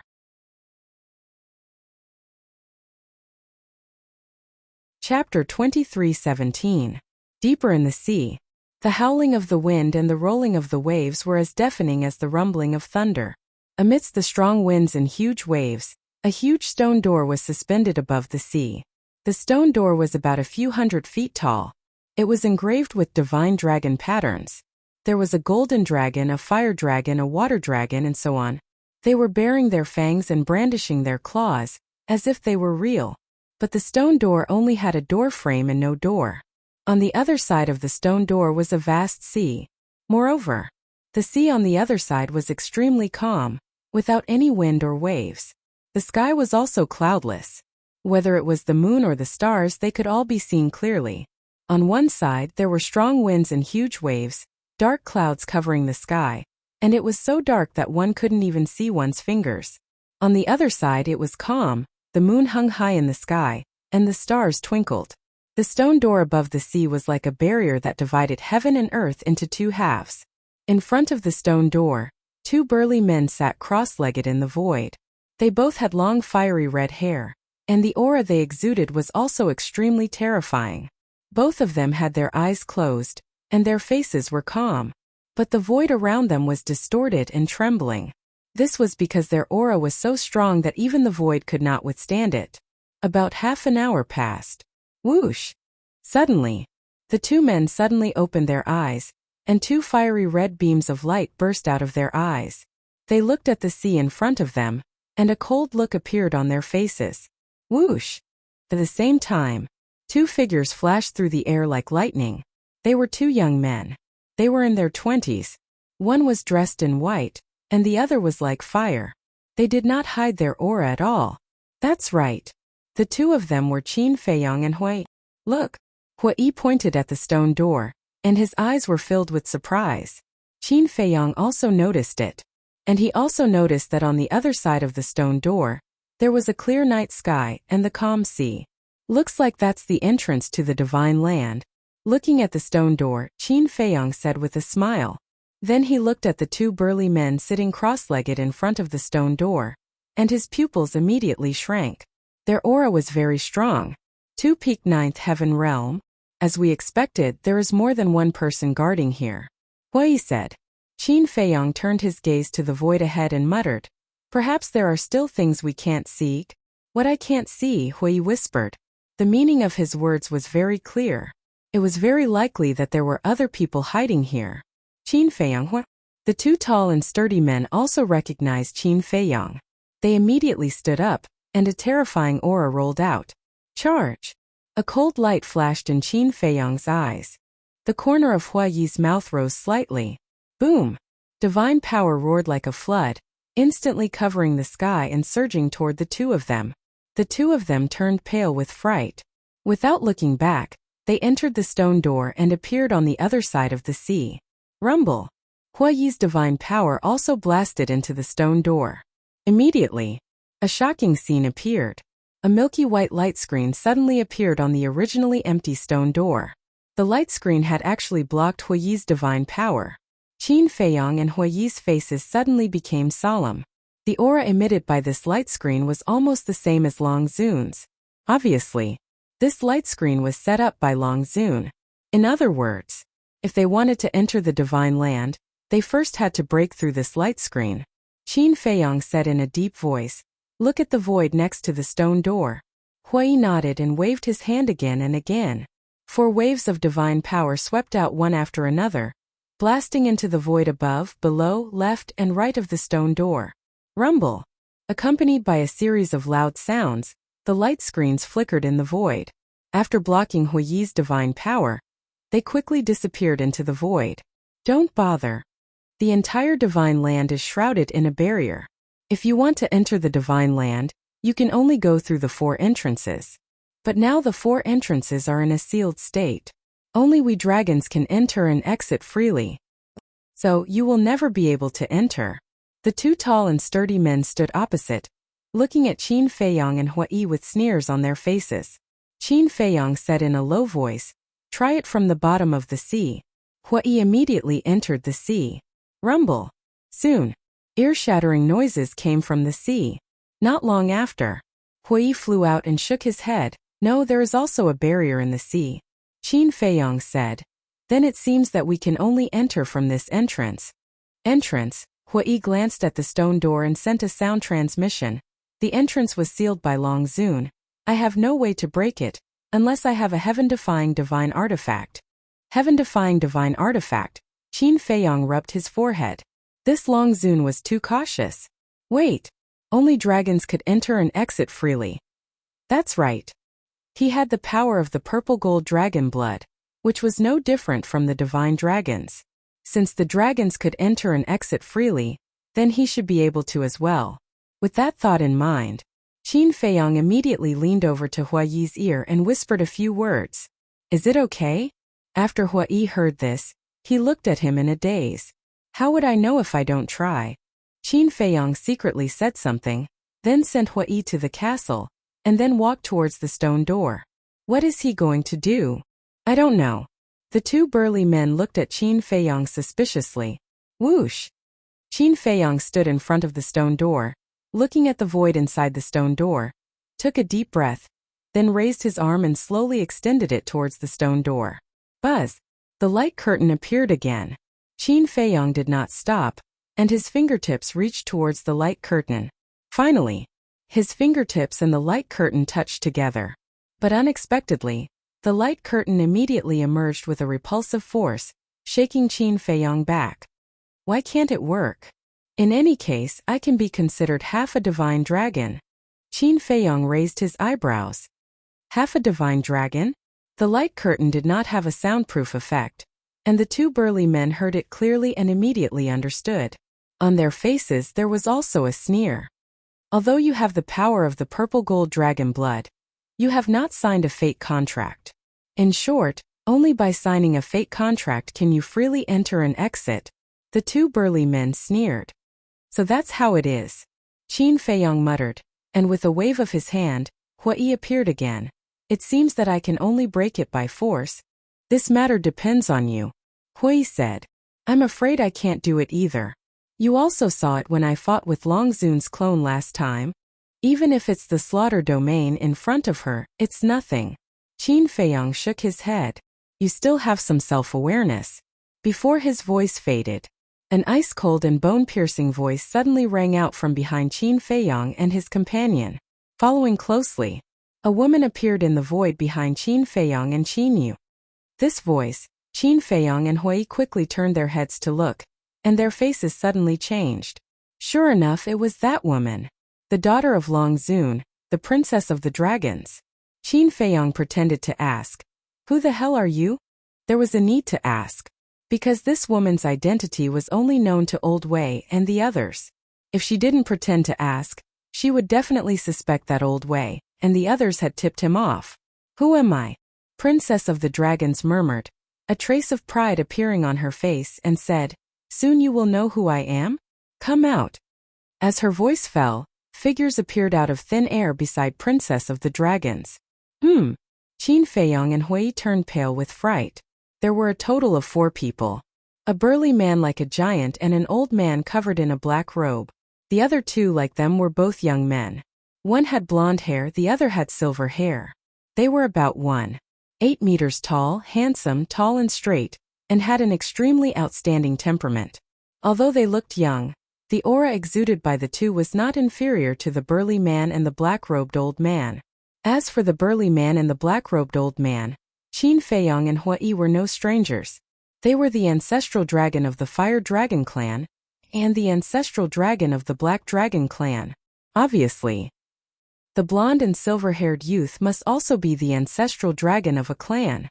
"Greetings, Your Highness." As soon as the 4 of them appeared, they bowed and said respectfully, "Your Highness." Qin Feiyong and Hui looked at the woman in surprise. "Yes, I am the princess of the dragons." The woman looked at the 2 and said proudly. Qin Feiyong was stunned and asked, "So you are Long Zun's daughter?" "Yes," the woman said. "I was wondering why Shen Qianshan and the others were so respectful to you. So you are Long Zun's daughter. This face now shouldn't be your real face," Qin Feiyong said. Since she was pretending to be the hostess, she must have changed her appearance. "Yes," the woman nodded. Qin Feiyong looked at the woman curiously and said, "Then what do you look like? You actually have the mood to care about what I look like? Have you not figured out your current situation?" The woman was stunned. Qin Feiyong laughed. "Princess of the Dragons, such a powerful figure. Of course I am curious." Still laughing, the Princess of the Dragons was speechless. This guy's courage was indeed not something an ordinary person could compare to. "Alright, consider it as me talking too much." Qin Feiyong shook his head, looked at the black-robed old man and the burly man, and said with a smile, "The 2 of you, long time no see, how have you been?" The 2 of them were silent, and their eyes were extremely gloomy. "Why do you all dislike me so much?" Qin Feiyong was helpless. The Princess of the Dragons looked at Qin Feiyong and said with a frown, "Are you really not nervous at all?" "Why should I be nervous?" Qin Feiyong was suspicious. "Alright, let me introduce you. The black dragon god and the fire dragon god. You have already met, so I won't say much. These two are also my dragon's ancestral dragons. They are the ancestral dragon of the Golden Dragon clan, and the ancestral dragon of the Silver Dragon clan. The princess of the dragons pointed to the blonde and silver-haired young man, then looked at Qin Feiyong and said, "The four ancestral dragons are standing in front of you, and you are not nervous? I really admire your courage. You flatter me. Actually, it's like this. This time I brought Hui here to seek refuge with you dragons." Qin Feiyong laughed. Seek refuge? The princess of the dragons was stunned. The black-robed old man immediately said, "Your Highness, this person is full of tricks, don't be deceived by him. I'm telling the truth, I'm not lying to you. After these few battles with you dragons, I deeply realize that with the ability of us ordinary people, it's impossible for us to be a match for you dragons. That's why I've decided to turn over a new leaf and join the dragon race. As long as you don't deprive me of my bloodline power." Qin Feiyong sighed and said so seriously that even Hui almost believed him.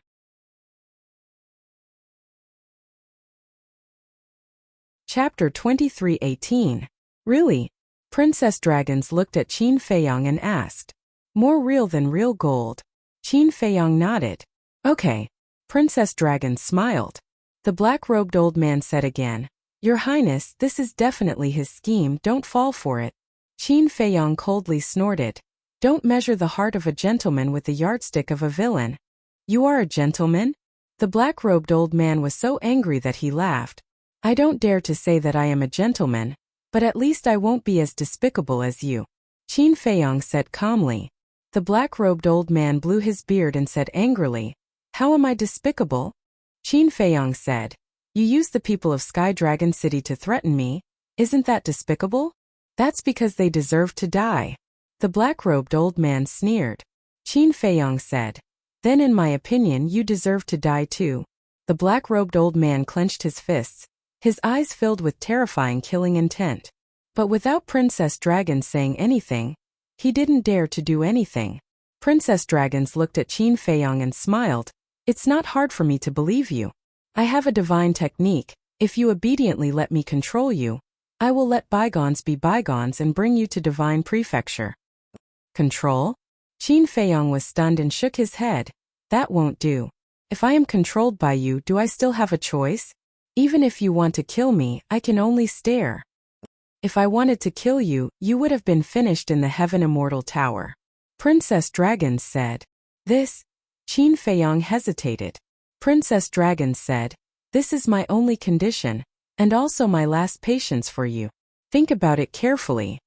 Qin Feiyong frowned and asked, "What kind of divine technique is it?" Princess Dragon said, "Just controlling your soul, nothing else." "Are you sure?" Qin Feiyong asked. "Of course. Is there a need to lie to you?"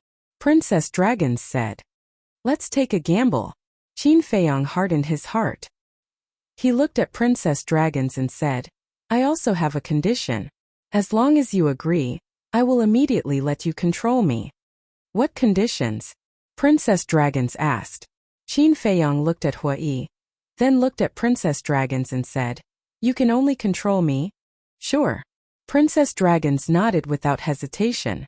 Qin Feiyong's eyes flickered as he looked at Hui and said with a smile, "You go to the castle first." "What are you trying to do?" Hui didn't dare to send a sound transmission, nor did he dare to ask. He only suspiciously looked at Qin Feiyong, hoping that Qin Feiyong would understand what he meant. Qin Feiyong smiled and sent Hui to the castle. Then he looked at Princess Dragons and said, "I hope you keep your word. Come." Princess Dragons formed a seal with both hands. In just an instant, a milky white mark appeared. "Princess, are you really going to let him go?" The black-robed old man and the other three looked at her. "What are you guys in such a hurry for? After I control him, I'll have the final say on how to deal with him," Princess Dragon secretly said, her tone carrying a trace of displeasure. Princess is wise. The four of them suddenly realized and laughed secretly. "You dare to lie to me? I will definitely make him pay the price." Princess Dragon secretly sneered. The mark immediately turned into a stream of light and rushed into the top of Qin Feiyong's head. A tearing pain suddenly swept out. However, Qin Feiyang didn't even frown. Soon, the pain disappeared. Qin Feiyang also immediately felt that there was an additional shackle on his soul. Pow! Without saying a word, Princess Dragons directly stepped forward and slapped Qin Feiyang's face. "What are you doing?" Qin Feiyang said angrily. Princess Dragons sneered. 2 days ago, you lied to me in the Tianluo Sea, you should be punished." With that, another slap was sent towards Qin Feiyang's face. Qin Feiyang's eyes turned cold. He raised his arm like lightning and grabbed Princess Dragon's wrist. But before he could grab it, the milky white light reappeared, preventing Qin Feiyang from approaching. Pow! A crisp sound of a slap was heard. Qin Feiyang's face was burning with pain, his face gloomy to the extreme. "Don't move again. Now, as long as I want to, I can erase your soul, understand?"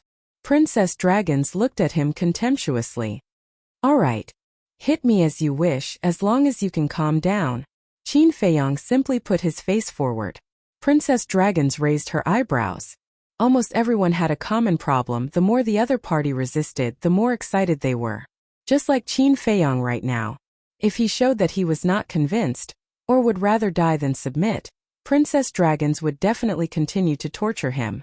On the contrary, if the other party were to resign himself to it, then it would become boring. "Not going to hit me? I see that you still haven't calmed down. Come on, I'm thick-skinned anyway." Qin Feiyang said. "You're really thick-skinned."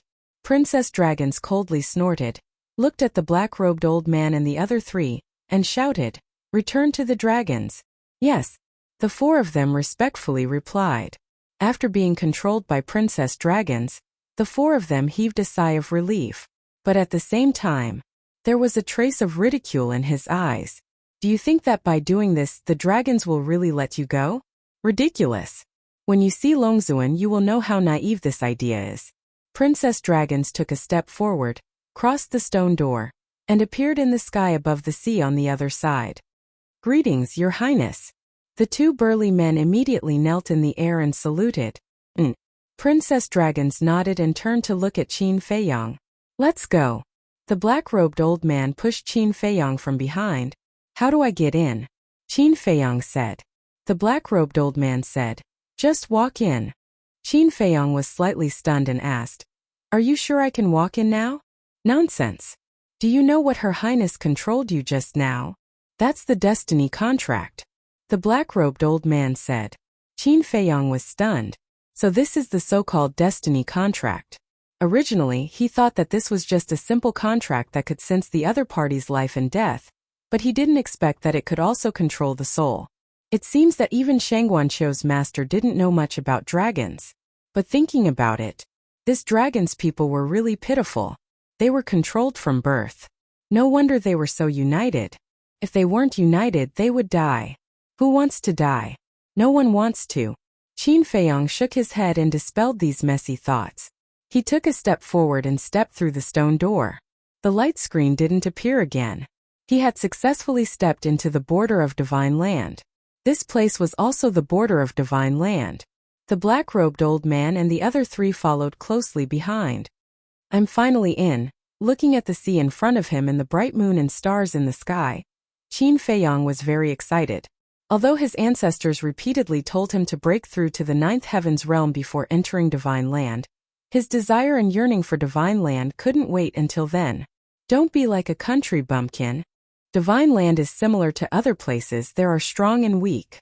Of course, in Divine Land, no matter how strong someone is, he wouldn't dare to provoke us dragons. We dragons are the masters of Divine Land. Princess Dragons said proudly. Masters, Qin Feiyang murmured, looked at Princess Dragons and smiled. What about my ancestors? A cold light flashed in Princess Dragon's eyes. The black-robed old man and the others also had a trace of anger on their faces. Qin Feiyang laughed. It seems that my ancestors are an exception. Princess Dragon sneered. Don't think too highly of your ancestors. He can only hide in the dark and jump a few times.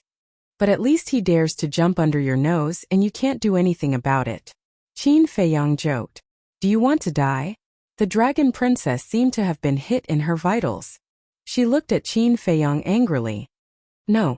Qin Feiyang shook his head. Then shut up. Princess Dragons said. Okay. I'll shut up. Qin Feiyong waved his hand again and again, but there was a flash of light in the depths of his eyes. Slave seal, don't let me down. With a thought, the slave seal was activated and went straight to his divine soul. Boom! Immediately, there was a loud explosion in his sea of consciousness. The invisible shackles on his divine soul shattered on the spot. Puff! At the same time, Princess Dragon spat out a mouthful of blood, and her face couldn't help but turn pale. What's going on? Princess Dragons was surprised. Whoosh! Qin Feiyong took a step and instantly appeared dozens of miles away. He then turned to look at Princess Dragons and laughed. Do you think I can really control me? You? Princess Dragon stared at Qin Feiyong in shock and anger. Your Highness, what happened? The black-robed old man and the other three, as well as the two burly men guarding the stone door, were also surprised. Princess Dragon said. He forcefully broke the control of the fate contract. What? The 6 of them were stunned. Slave seal, thank you so much. Qin Feiyong muttered, and with a wave of his hand, Hui immediately appeared and shouted, Let's go. Little beauty. Thank you for bringing us into divine land, see you later. Hui laughed out loud. Then he brought Qin Feiyong along and casually found a direction. Without even looking back, they flew into the sky.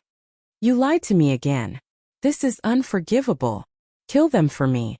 Princess Dragons was so angry that she gritted her teeth, her face ferocious. This was not the first time he lied to her. With her shout, the black-robed old man and the other 3 looked at each other and immediately teleported, chasing after Qin Feiyong. Their speed was countless times faster than Hui's. Hui was proud, but when he sensed the aura of the 4 people, the smile on his face suddenly froze. Still laughing, Qin Feiyong glanced at him. Hui was quite embarrassed. Previously, when he saw Princess Dragons being played by Qin Feiyong, he was so proud that he forgot about the cultivation of the 4 ancestral dragons. The cultivation of these 4 people was far beyond him. Even if he successfully entered divine land, it would be difficult for him to escape safely. Qin Feiyong turned to look at the 4 and said in a deep voice, You stay outside. After saying that, he left the Azure Phoenix sword and disappeared without waiting for Hui's response. Fuck! Why am I so useless? Hui was furious. These were the 4 ancestral dragons. Moreover, each of them had a heaven-defying artifact. Leaving him outside was the same as sending him to his death. Before he could complain, he took the Azure Phoenix sword and fled frantically. Don't chase him. Break Qin Feiyong's spatial artifact for me. Princess Dragon saw this and shouted at the 4. The 4 originally wanted to chase after Hui, but when they heard this, they immediately stopped and scanned the void.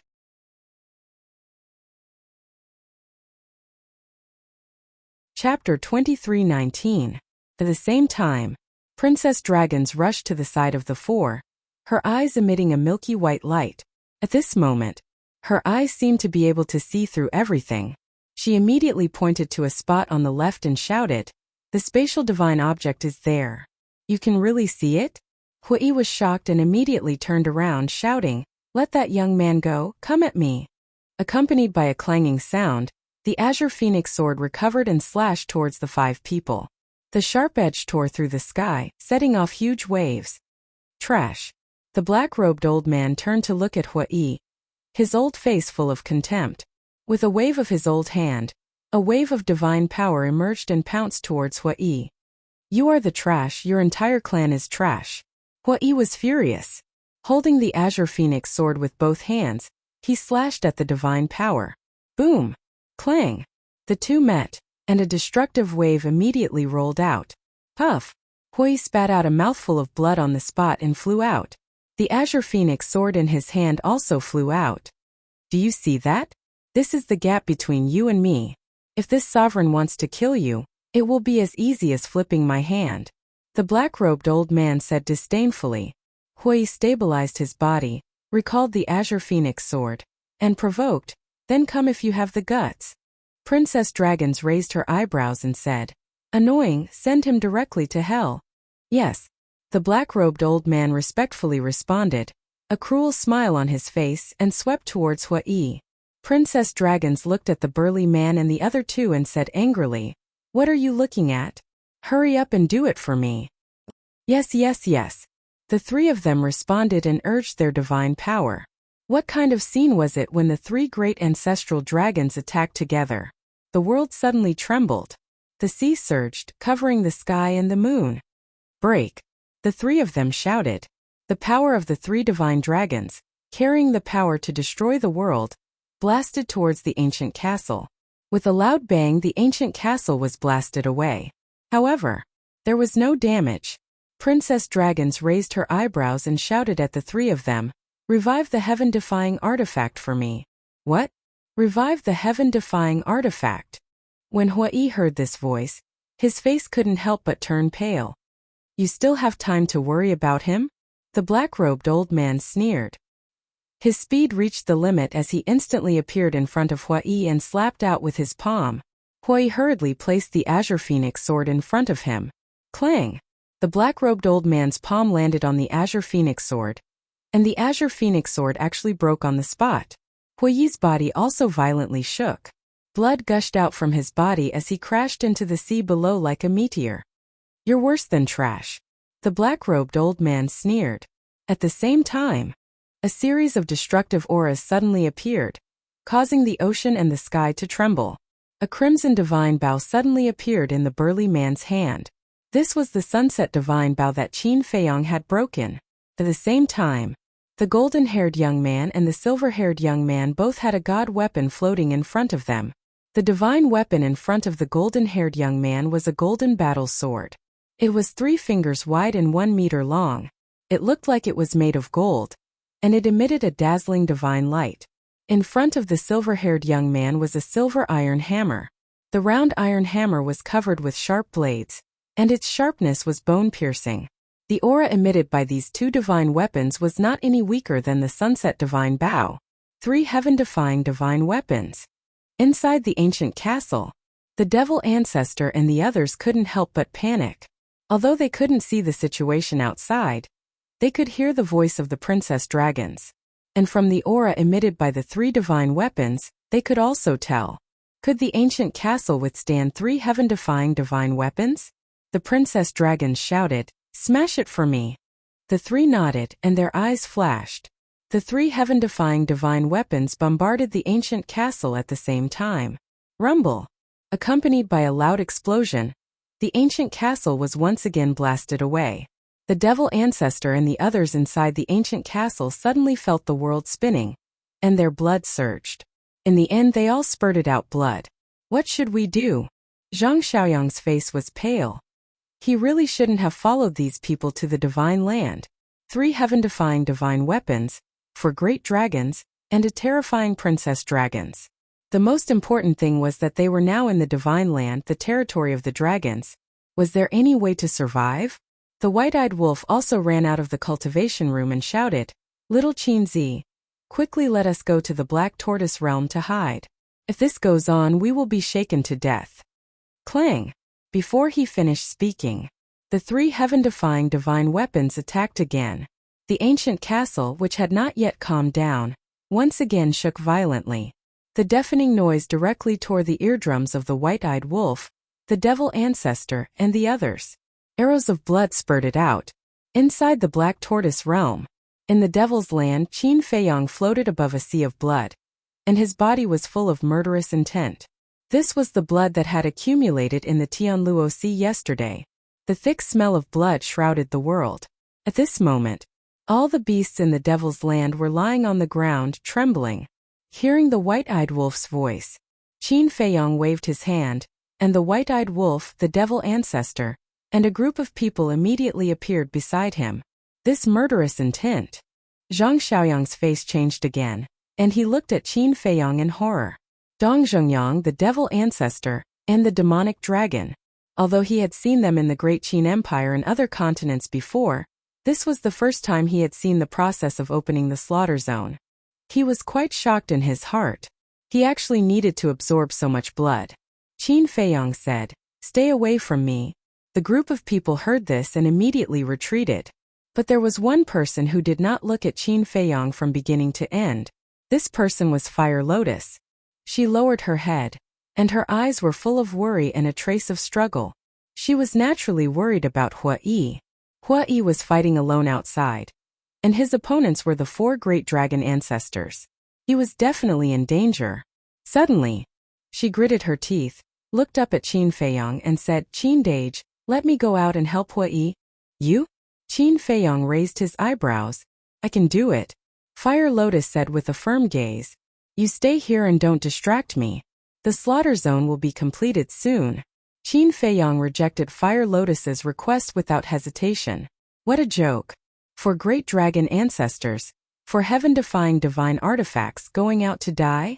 Outside, the burly man and the other 2 wielded the heaven-defying divine artifacts and crazily bombarded the ancient castle. The destructive aura was earth-shattering. The 2 burly men guarding the entrance had already retreated to the Sky Dragon Sea, because the aura of the heaven-defying divine artifacts was too terrifying. With their cultivation base, they couldn't withstand it at all. As for princess dragons, that milky white divine power reappeared, covering her entire body, protecting her from any harm. The black-robed old man stood high in the sky, scanning the sea below. The sea was surging, but this wasn't caused by Hua Yi, but by the power of the heaven-defying divine artifacts. Seeing that Hua Yi didn't appear, the black-robed old man couldn't help but frown. Although the previous palm had injured Hua Yi, it was impossible for him to die like this. After all, he was a half-step undying. Was he hiding? But it made sense. Facing the 4 great dragon ancestors, only a fool would run out and risk his life. But if he wanted to hide, he had to get his permission. His divine consciousness surged out and flooded into the sea below. As expected, Hua Yi was squatting at the bottom of the sea, looking at the sea above as if it had nothing to do with him. So many dragon ancestors, so many heaven-defying divine artifacts. How could he withstand it? Only by hiding could he be on the right path. As for the ancient castle, it was up to the heavens. It wasn't his anyway, so he wouldn't feel bad if it was broken. But suddenly, sensing the black-robed old man's divine will, Hua Yi's expression immediately changed, and he hurriedly turned into a stream of light, activating escape mode. The burly man and the other 2 heard this and stopped, looking at the black-robed old man in surprise. "Your Highness, please forgive us." Seeing Princess Dragons angry, the black-robed old man hurriedly half-knelt in the void, his old face full of panic. "What are you looking at? If you don't blow up that spatial divine object for me, I'll make you all die here." Princess Dragons looked at the burly man and the other 2 and shouted.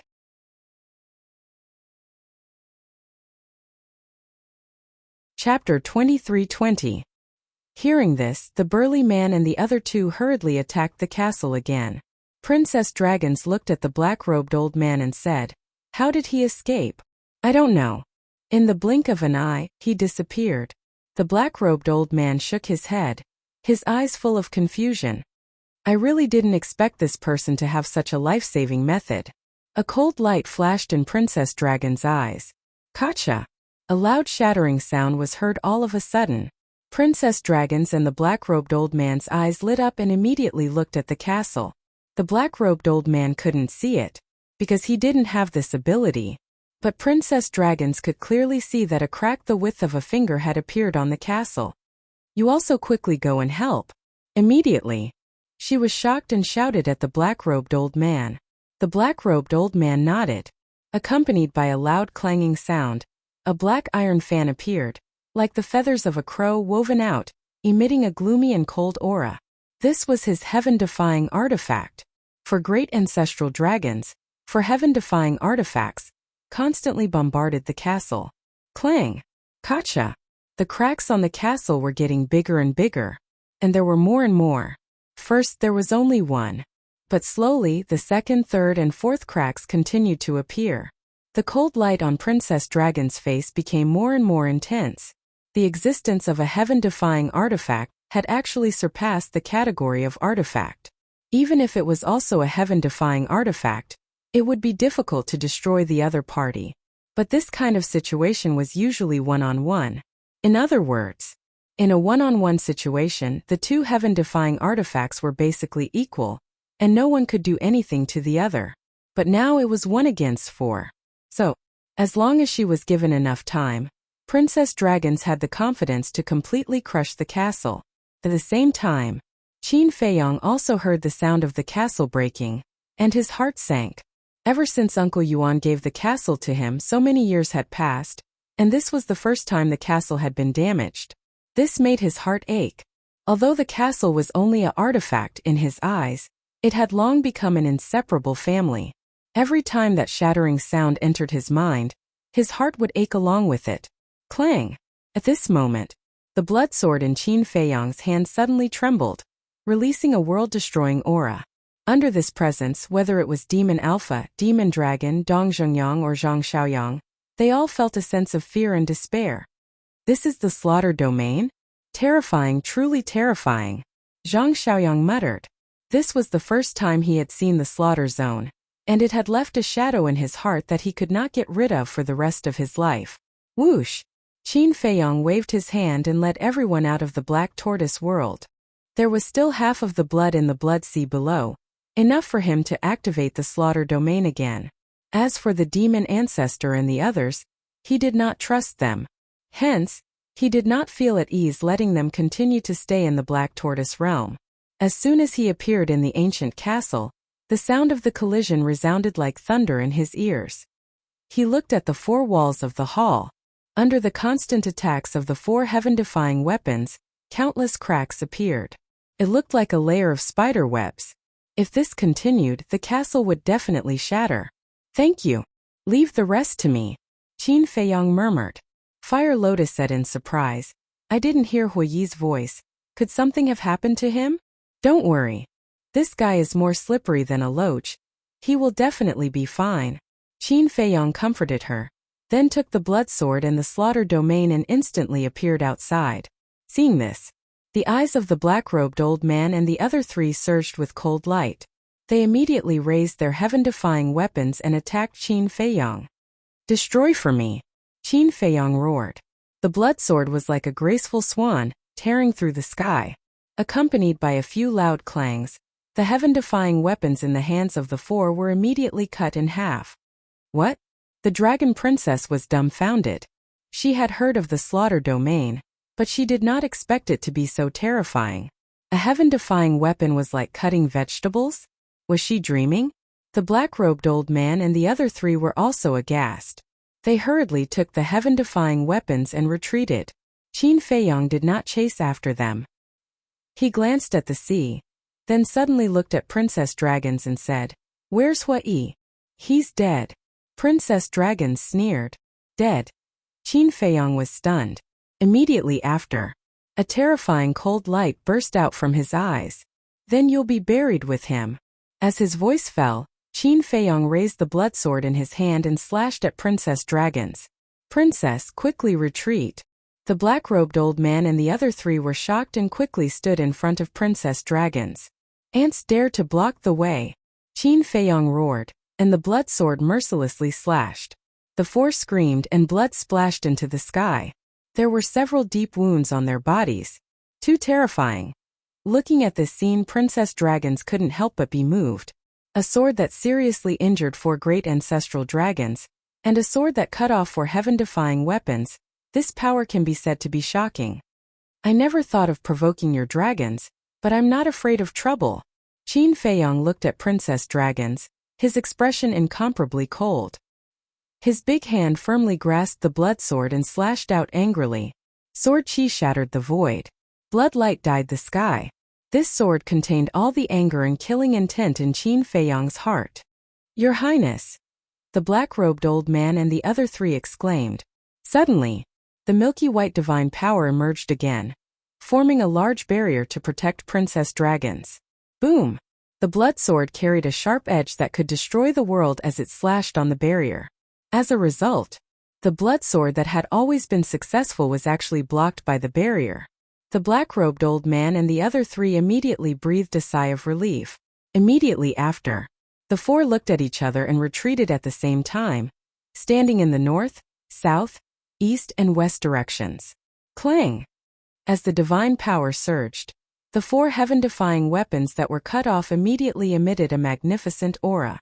Qin Feiyong was shocked and turned his head to look at the 4 people. Not good.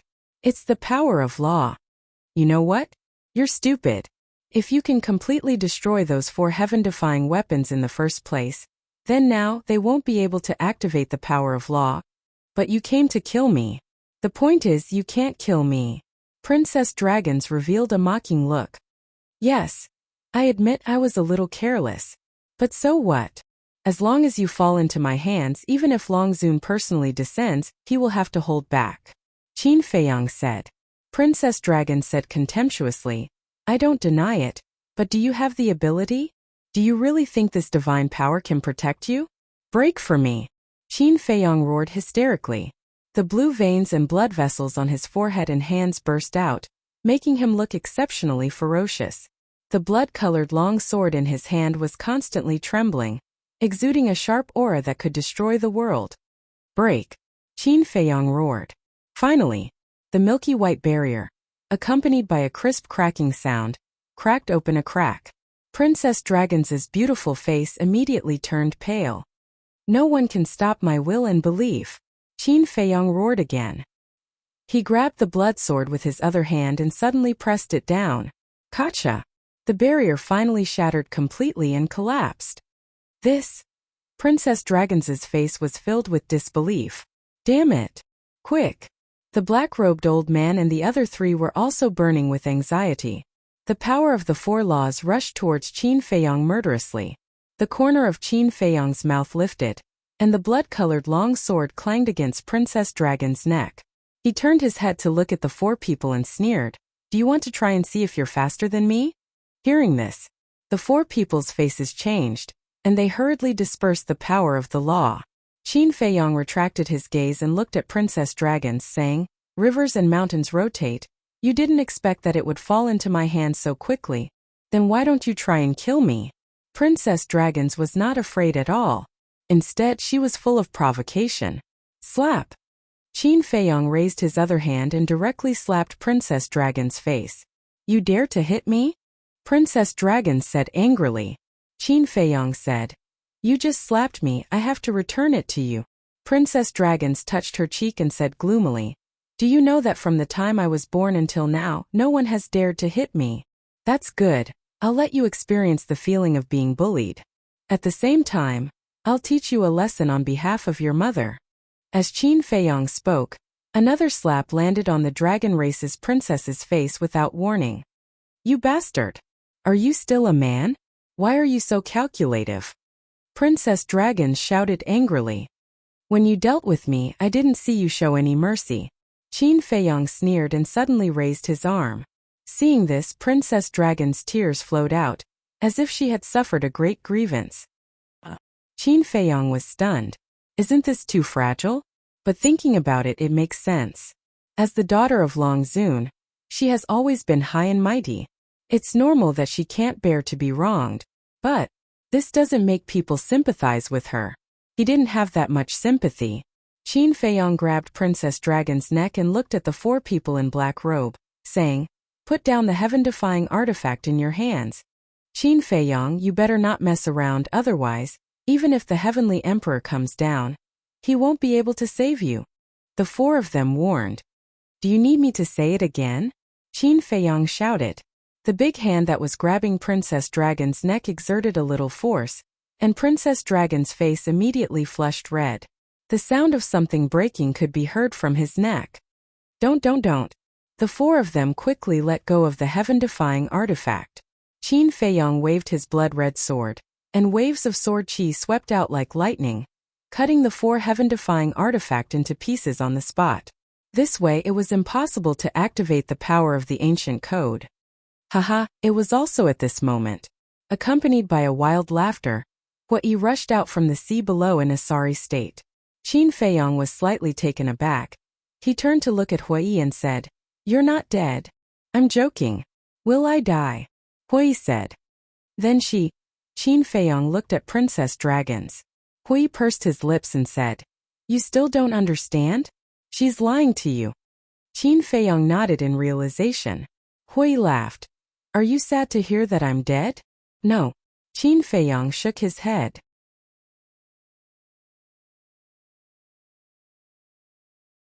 Chapter 23-21. Still stubborn. I saw it when I was hiding down there. Hui smiled. The corner of Qin Feiyang's mouth twitched, and he coldly snorted. You're really something. You're still complaining? Leaving me alone outside. I haven't settled the score with you yet. If it weren't for my life-saving means, I would have died long ago, Hui said in dissatisfaction. Qin Feiyang smiled. I'll settle the score with you later. Hui stared at Qin Feiyang, looked up at Princess Dragons and said with a smile, little beauty, what did I say in the western desert yesterday? Do you still remember? Princess Dragons's face was as cold as frost.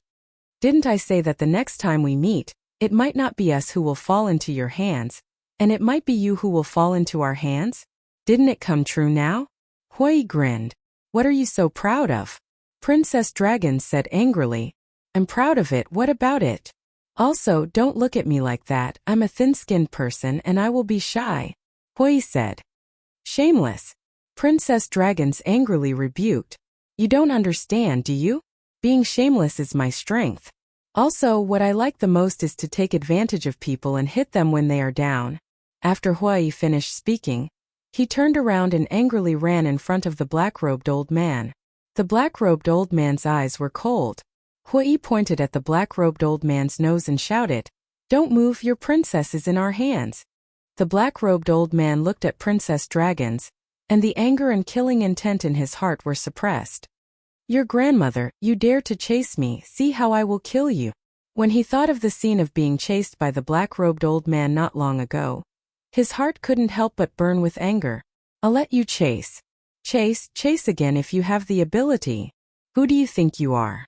Hui shouted angrily while raising his big hand and constantly slapping the black-robed old man's face. One by one, the loud slaps were endless. In less than 10 breaths, the black-robed old man's face was swollen like a pig's head, and blood flowed from the corner of his mouth. He was in a sorry state. This was also the first time he had been humiliated in such a manner. As the ancestral dragon of the Black Dragon clan, he was an existence that stood above tens of thousands of people. When had he ever encountered such an encounter? His hands were tightly clenched together.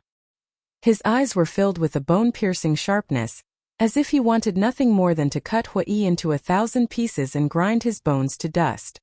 Still glaring? What are you staring at? Never seen a handsome guy before? Hui became more and more spirited, not showing any mercy in his attacks. Gradually, the black-robed old man's face was lacerated and his flesh and blood splattered everywhere. Qin Feiyang said, That's enough. Kill them quickly. All right. Hui chuckled, killing intent surging in his eyes. I've let you guys mess around for so long. It's time for this farce to end. But at this moment, a cold voice sounded. This voice, Qin Feiyang and Hui were startled. They quickly looked up into the sky and saw a woman with a hazy face standing high in the sky. Greetings, Lord Dragon Sovereign. The black-robed old man and the other 3 immediately knelt down in the air with reverence. I'll go. Hui came back to his senses and immediately ran to Qin Feiyang's side anxiously. With a face full of regret, he muttered, If I had known earlier, I would have continued to hide. Do you think that by hiding you can escape her eyes and ears? Qin Feiyang rolled his eyes at him. As the ruler of the divine land, as the strongest person in the ancient world, even if she hid in a crack in the ground, she would still be able to find her. Then what should we do now? Hui asked. Qin Feiyang said in a deep voice, What else can we do other than fight with her? Even if you want to fight with your lives on the line, it will depend on whether you have the ability to do so. Princess Dragon sneered.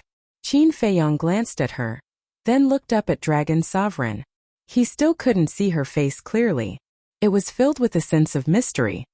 He asked, When did you come? Dragon Sovereign said faintly, When you stepped into the divine land, this sovereign came. Qin Feiyang was shocked and asked suspiciously, Then why didn't you make a move? This sovereign wanted to see how capable you are. But the result has disappointed this sovereign. Your strongest means is only that slaughter domain. Dragon Sovereign shook his head. At the same time, A terrifying aura filled the air.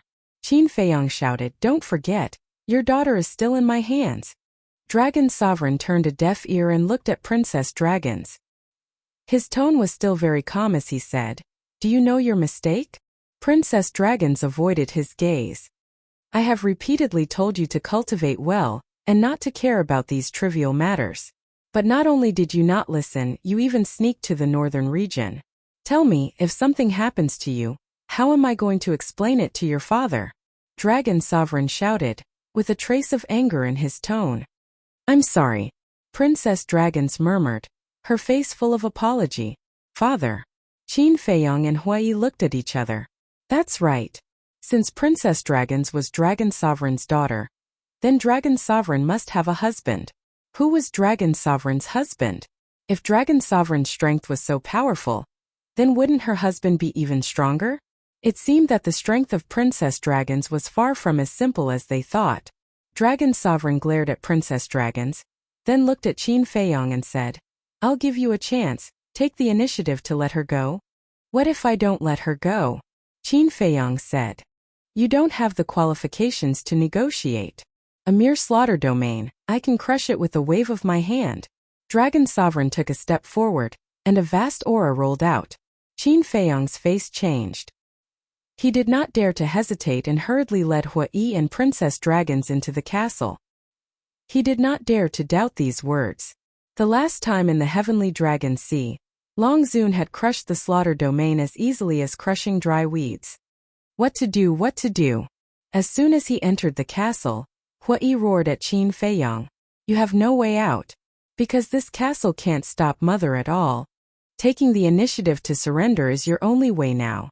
Princess Dragons looked at Qin Feiyong and the others and said. Qin Feiyong glanced at Princess Dragons, then looked at White-Eyed Wolf, Fire Lotus, and the others and said in a deep voice, "Huai, watch her for me." "What are you going to do?" Huai was surprised. "Fight to the death." A cold light flashed in Qin Feiyong's eyes, and he disappeared in an instant. Black Tortoise Realm. Devil's Land. Qin Feiyong glanced at the blood sea below, and a terrifying suction force suddenly emerged from his body. The blood in the blood sea suddenly rose into the air, frantically rushing into the slaughter domain, and was absorbed by the blood sword. Boom! The power of the blood sword began to soar again. Originally, he wanted to save the remaining blood for the next time he opened the slaughter domain. But the appearance of Dragon Sovereign made him change this idea. Because it was impossible to defeat Dragon Sovereign with the current slaughter domain. "Lord Dragon Sovereign, it's all because of our carelessness that Her Highness fell into their hands. We are willing to accept the punishment." Outside, the black-robed old man and the other three knelt in the void, looking at Dragon Sovereign. "You really deserve to be punished.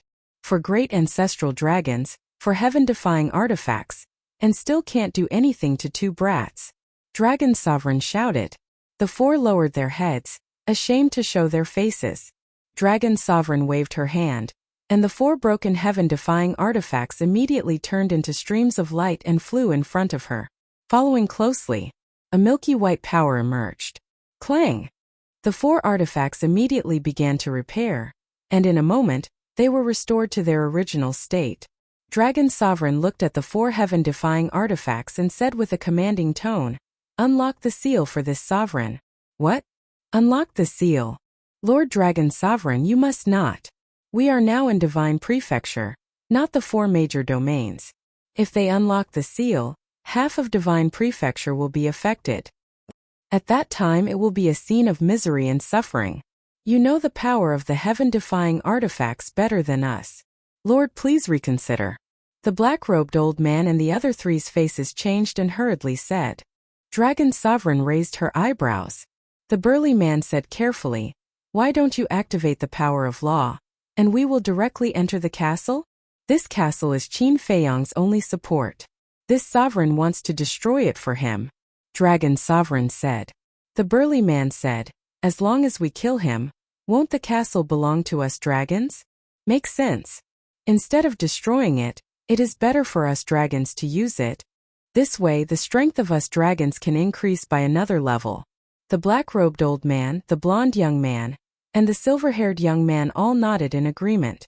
Dragon Sovereign looked at the four, and with a wave of her hand, the four heaven-defying artifacts immediately flew to the four. The four hurriedly kept them for us dragons to use. The dragons murmured, raised their arms, and a mysterious force emerged from their fingertips. Then they drew in the void. Immediately a crack appeared in the void. At the same time, inside the castle, a crack also appeared in the void above the hall. Could this be? Hui and the others looked at the crack. That's right. This is the power of the law of space and time. I know this kind of power of law very well, because my heaven-defying artifact has mastered the power of the law of space and time, the demon ancestor said in a deep voice. She actually also mastered the power of law. What should we do now? The group of people panicked. Little Qinzi quickly. The white-eyed wolf roared. The princess of the dragons sneered. It's useless. You all have to die today. I'll kill you first. Hui was furious. Divine power surged and cut off one of the princess of the dragon's arms on the spot. Blood spurted out like an arrow. The intense pain caused the princess of the dragon's face to distort. At the same time, 5 figures walked out of the crack and landed in the sky above the hall. It was Dragon Sovereign, the black-robed old man, and the other 3. What? You guys really dare to hurt Her Highness? You're simply courting death. When they saw the situation of the princess of the dragons, the black-robed old man and the other 3 suddenly changed their expressions. A monstrous murderous aura also emerged from Dragon Sovereign's body, filling every corner of the castle. Hui and the others suddenly felt as if they had fallen into a sea of murderous aura, and their bodies turned cold. Hui stared at Dragon Sovereign, his eyes flashing with madness, and said gloomily, "If you dare to take a step, I'll really kill her." After he finished speaking, he raised his hand and cut off the other arm of the princess of the dragons. Mother! The princess of the dragons' face was pale. Now she was really afraid. This group of people was completely different from the people she had met before. Those people she had met before, facing the dragons, did not dare to resist at all. But this group of people, the more they were forced, the crazier they became. They could do anything.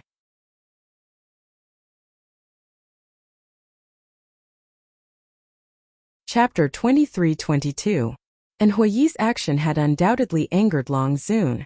In front of this sovereign, even if she's in your hands, you can't kill her. Before his voice faded, a terrifying aura burst out and instantly covered the entire ancient castle. Whether it was Hui and Fire Lotus or White-Eyed Wolf and Demon Ancestor, they were all imprisoned on the ground, unable to move. I'm not willing. Hui roared in his heart, desperately struggling but to no avail. Under that majesty, he couldn't even move a finger. Princess Dragons was clearly in front of him, but he could only watch helplessly. This feeling of powerlessness made him extremely depressed. Long Zun took a step forward and landed in front of Princess Dragons. Then with a wave of his hand, an invisible force emerged and blasted Hui away. Bang! Hui was like a meteorite as he slammed into the wall behind him, blood spurting out of his mouth. Immediately after, Long Zun waved his hand again, and a milky white light poured into Princess Dragon's wound. The broken arm immediately recovered at a speed visible to the naked eye. The dragon princess's pale face finally regained a bit of color. Long Zun glanced at Hui lying on the ground, then looked at Princess Dragons and said, "Now you know what a vicious creature humans are." Princess Dragons nodded. Humans shouldn't exist in this world at all, and can't be compared to us noble divine dragons. If it weren't for your father, this sovereign would have already wiped them out. Long Zun said coldly, with deep disgust in his words. During the conversation, Princess Dragon's hand seemed to have been reborn. This healing ability could be said to be abnormal. Even the divine life pill couldn't be so fast. Long Zun looked at Princess Dragons and said, "Do you know what to do now?" "I know." Princess Dragons nodded, with a trace of hatred in her eyes. She turned around and walked towards Hui step by step. "Humans are vicious? Old witch, can you be more shameless? If it weren't for you dragons forcing us, would we humans have come to this point today?" Hui roared. Although his body was imprisoned, he could still transmit his voice. "Force? We dragons are nobler than you humans. Isn't it natural for humans to be ruled by us dragons? Long Zun said. Noble? I really don't know where you find your sense of superiority. Since we humans are so lowly, why did you all transform into our human form? I think you dragons are simply jealous of us humans, Hui sneered. At this point you still dare to look down on us dragons? You're really not afraid of death. Princess Dragon stepped forward and kicked Hui's body. What is there to fear about death? I only hate that I don't have the chance to personally deal with you bastards and send you to hell. But don't worry, the dragons will perish sooner or later. Not a single one will be left. Hui laughed. You deserve to die. Princess Dragon's eyes flashed with a cold light, and a white dagger appeared. It was a legendary artifact. Even if you kill me, you won't be able to stop the destruction of the dragons. Because there are tens of thousands of humans who will be like me. Sooner or later, you will pay the price for the sins you've committed in the past. Hui laughed wildly. If you're not afraid of death, then come. Princess Dragon sneered, raised the dagger in her hand, and stabbed towards Hui's head. Boom! But at this moment, a terrifying murderous aura suddenly appeared in the castle. Following closely, a blood-colored sword light emerged out of thin air and charged towards Princess Dragons. In an instant, Princess Dragons couldn't help but tremble and fall into despair. She felt as if a death god had arrived. And Long Zun was also shocked. He quickly stood in front of Princess Dragons and slapped the blood-colored sword light with his palm. Boom! The two collided. The blood-colored sword light was annihilated on the spot. But Long Zun's hand was also dripping with blood. What? Lord Long Zun was actually injured. The black-robed old man and the other three stared angrily. They couldn't believe it. Princess Dragons was also shocked. Looking at Long Zun again, he lowered his head and looked at his palm. On his palm, there was a finger-long wound that was bleeding non-stop. Obviously, this was caused by the blood-colored sword light from before. Noble dragons? Are you guys joking?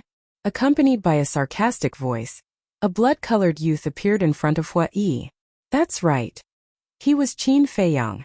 But at this moment, whether it was his eyes, hair, or skin, they were all blood-red. His entire body was emitting an unprecedented murderous aura. At first glance, it was as if a demon had been born. Merely his gaze was enough to make one feel fear and despair. Especially the blood sword in his hand, which was surrounded by blood-red flames, as if it had just slaughtered hundreds of millions of creatures. Its murderous aura and sharpness were incomparable. Looking at the blood-colored sword, the black-robed old man and the other three had a look of disbelief. They could clearly feel that the power of this blood sword was on a completely different level from before. Even just the sharpness of the blood sword made them feel a great crisis. This kind of crisis, even when facing Qin Batian, had never appeared. I don't know if the dragons are noble or not, but I know that the taste of dragon meat is really good, especially when roasted. Simply a delicacy. Qin Feiyang suddenly grinned and looked at Long Zun. You're courting death. Long Zun said word by word. His tone was bone-chilling. I really do want to die. Unfortunately, even the heavens can't take my life. After Qin Feiyang finished speaking, his eyes burst out with a dazzling blood-red light, and the blood-colored sword in his hand shook. A terrifying aura suddenly surged out. The pressure that was imprisoning Hui and the others immediately collapsed. What? Long Zun was also shocked. It could actually defeat her pressure? Could it be that the power of this blood-colored sword was already comparable to hers? Little Qin Zi, Qin Dage, White-Eyed Wolf, Fire Lotus, and the demon ancestor immediately ran behind Qin Feiyang after regaining their freedom. Don't worry, I'm here, Qin Feiyang said with a smile. Hearing this, everyone's heart immediately calmed down. But to be honest, the current Qin Feiyang even made them afraid. That terrifying murderous aura was like that of an Azura. You risked your life twice to buy time for me. It's really hard on you. Leave the rest to me. Qin Feiyang turned his head to look at the embarrassed Hui and said with a smile, the key is that I didn't die twice. It seems that the heavens aren't willing to take away my rotten life. Hui climbed up and grinned. Qin Feiyang smiled and waved his hand. Long Zun, Princess Dragons, and the black-robed old man immediately disappeared. While they were not paying attention, they were forcefully sent out. Fire Lotus took out the rusty axe and handed it to Qin Feiyang, saying, "Qin Dage, this is for you. It can help you at a critical moment." Qin Feiyang glanced at the axe and kept it in his chi si. Since Fire Lotus said so, then this axe might really be useful. Because he didn't know Fire Lotus's true identity, he thought that this axe was just a little strange. But it was different now. Fire Lotus was the palace master of Nine Heavens Palace. Her divine weapon was definitely not ordinary. Shua. Without saying anything, Qin Feiyang disappeared from the ancient castle with a flicker. Outside, the calm sea became turbulent because of the previous battle. Huge waves covered the sky, wave after wave. Longzuan, princess dragons, and the 4 ancestor dragons stood in the sky above the sea. Their faces were still filled with shock. The blonde youth suddenly looked at Longzuan and asked, "Lord Longzuan, you're experienced and knowledgeable. Do you know what kind of divine technique this slaughter domain is?" "I don't know. Never heard of it." Longzuan shook his head. The 4 ancestor dragons looked at each other in disbelief. Even someone like Longzuan had never heard of it. The black-robed elder said in a deep voice, "Lord Longzuan, there's something I don't know if I should say." Longzuan said impatiently, "Just say what you want to say." The black-robed elder said, "This kid is a bigger threat than Qin Batian." The burly man and the other 2 were shocked when they heard this. They turned to look at the black-robed elder. "Think about it carefully. You fought Qin Batian so many times. When didn't he run away? Qin Batian's talent is indeed terrifying, but Qin Batian's means are far inferior to Qin Feiyang's. Look at Qin Feiyang now. He's only an early-stage divine lord, but he's already able to fight with us. Plus, if we don't unlock the seal of the divine weapon, we won't be his match. You can imagine. When he breaks through to the imperishable realm, how strong will he be?" The black-robed elder said in a serious tone. Hearing this, the burly man and the other 2 nodded. "That's true. Looks like we have to get rid of this kid no matter what," Longzuan whispered. In the blink of an eye, just as Longzuan finished speaking, Qin Feiyang came out of the castle and said coldly, "That's what I'm thinking. Today I'll get rid of you here." Clang! Then, Qin Feiyang gripped his blood sword, his blood hair fluttering in the wind. His killing intent overflowed to the heavens as he slashed his sword at Longzuan. "Back!" Longzuan shouted. A milky white divine power appeared in her palm and covered her hand like a glove. Then, she looked at Qin Feiyang. Killing intent flashed in her eyes and she slapped at the blood sword. The black-robed elder and the other 3 took princess dragons and retreated like lightning. Boom! The tip of the blood sword stabbed at Longzuan's palm. The blood sword was blocked. The tip of the sword couldn't pierce through the divine power. Qin Feiyang was stunned. What was going on? Didn't he just hurt Longzuan? Wait, Longzuan didn't seem to use any divine power. But this was too terrifying. He just released his divine power and the blood sword couldn't do anything? What a pity. Although it's very strong, it's not to the extent that it can threaten my life. The outcome is already decided. Today you're going to die, not me. Longzuan said coldly. His arm suddenly shook. A terrifying force suddenly rushed toward Qin Feiyang. Puff! Qin Feiyang spat out a mouthful of blood and was sent flying on the spot. The blood-colored sword was fine, but his arm was bleeding profusely from the lacerations. You really hid your bloodline power. However, your bloodline power is no longer important. Longzuan looked at the blood at the corner of Qin Feiyang's mouth and took a step forward. That terrifying speed was not something Qin Feiyang could compare with. Before Qin Feiyang could react, Longzuan appeared behind him. Divine power gushed out of his palm and he slapped at Qin Feiyang's back.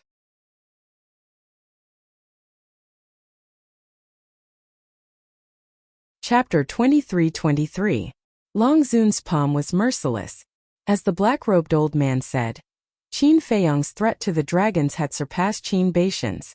So once there was a chance, he had to kill him in one blow to prevent any undue delay. This was a sure-death situation. Even if Qin Feiyang opened the slaughter domain, even if Qin Feiyang had the battle, attainment and return secret arts, he still couldn't block Longzuan's palm. Because the difference in cultivation between the two was too great. No matter how heaven-defying the 6-word secret arts were, it couldn't make up for this gap. How great would it be if our dragon race was able to obtain this slaughtered domain? The blonde youth whispered, full of desire. The silver-haired youth and the burly man also nodded, their eyes full of greed. Once such a heaven-defying method fell into the hands of the dragons, who would have the guts to resist the dragons in the future? Then do you think he will give it to us? Obviously not. So killing him in the cradle is the best choice. The black-robed old man smiled coldly. The burly man and the other two nodded. There is a way to live, but you don't want to take it. Serves you right. The princess of the dragons looked at Qin Feiyong with a cold smile on her face. She had always been curious about Qin Feiyong. What kind of person was this that even the ancestral dragon was so afraid of? She was helpless. So when she was in Dongling, she approached Qin Feiyong to get to know him better. But she didn't expect. It didn't take long for Qin Feiyong to see through her identity.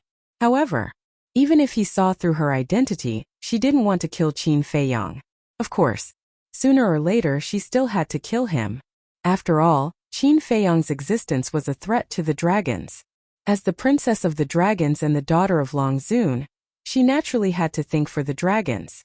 Although the ending was death, if they were willing to listen to her, they could at least live a little longer. Unfortunately, these people were too insensible. Not only did they lie to her repeatedly, they even used her to threaten Long Zun. She had even cut off 2 of her arms. If this wasn't courting death, then what was? In short, there was no sympathy in her heart. This kind of person deserved to die. In the blink of an eye. At this moment, whether it was the 4 ancestor dragons or the dragon princess, all of them believed that Qin Feiyong was dead for sure. Even Qin Feiyong himself thought so, because he had no time to react at all. Just as Qin Feiyong was about to die at Longzuan's hands, a resounding sound suddenly rang out from within his body. This sound was like a peerless divine weapon awakening from its slumber. Following closely, pieces of rust flowed out of Qin Feiyong's body like tidewater. Although they were rusty, every single one of them exuded a terrifying aura. What is it? The princess and the 4 ancestral dragons were bewildered. His body shook, and he shouted, Lord Long Zun, that's a heaven-defying divine weapon of 9th Heaven Palace. What? Long Zun was shocked. Qin Feiyong's body also trembled slightly. This axe was actually a heaven-defying divine weapon. And it was a heaven-defying divine weapon of 9th Heaven Palace. 9th Heaven Palace. Princess Dragons murmured, frowning. Could it be that 9th Heaven Palace is Qin Feiyong's accomplice? No. The black-robed old man shook his head. What do you mean? Princess Dragons was puzzled. The black-robed old man's eyes flashed and looked at Qin Feiyong. Where did you get this divine weapon? Qin Feiyong said. Land of the undead. Land of the undead. The black-robed old man whispered, looking at Princess Dragons. 9th Heaven Palace should have nothing to do with this matter. The more Princess Dragons listened, the more puzzled she became. Since it was a divine weapon of 9th Heaven Palace, why didn't it have anything to do with 9th Heaven Palace?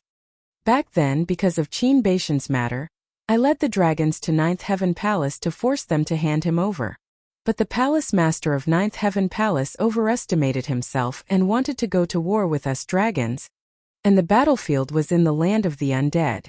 I believe Lord Long Zun still remembers that when I went to the northern region, I brought 4 heaven-defying divine weapons. The black-robed old man looked at Long Zun and said, When I sent you to the northern region, I considered that both Qin Batian and 9th Heaven Palace had heaven-defying divine weapons. So I asked you to bring a few more. Long Zun nodded. At that time I didn't think that 9th Heaven Palace would resist. I even felt that Lord Long Zun's consideration was a little unnecessary, but I didn't dare to disobey Lord's order, so I brought 4 divine weapons. When I reached 9th Heaven Palace, I realized that it was fortunate that Lord had foresight. Otherwise, the one who suffered would have been me.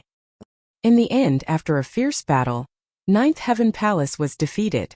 The palace master of 9th Heaven Palace died in the land of the undead, and the heaven-defying divine weapon was also destroyed, leaving only fragments.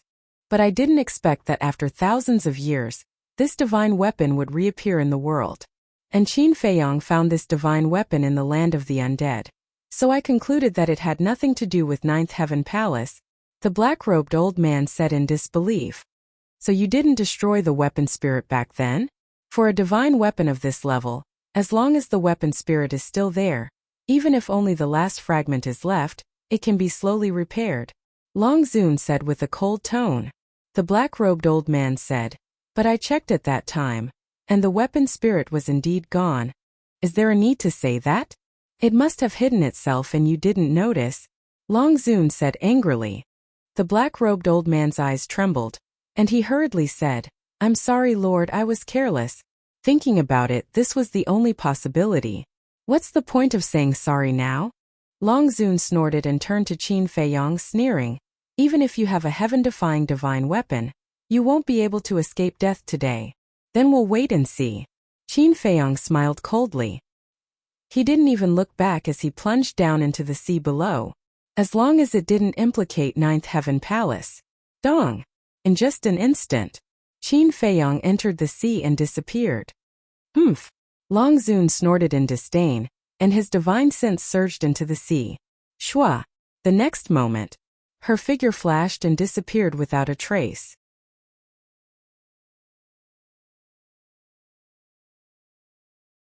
Chapter 23-24. What should we do? The black-robed old man looked at Princess Dragons and the others. You better pray that nothing unexpected will happen today. Otherwise, with my mother's temper, she will definitely not let you off easily. After Princess Dragons finished speaking, she also rushed into the sea.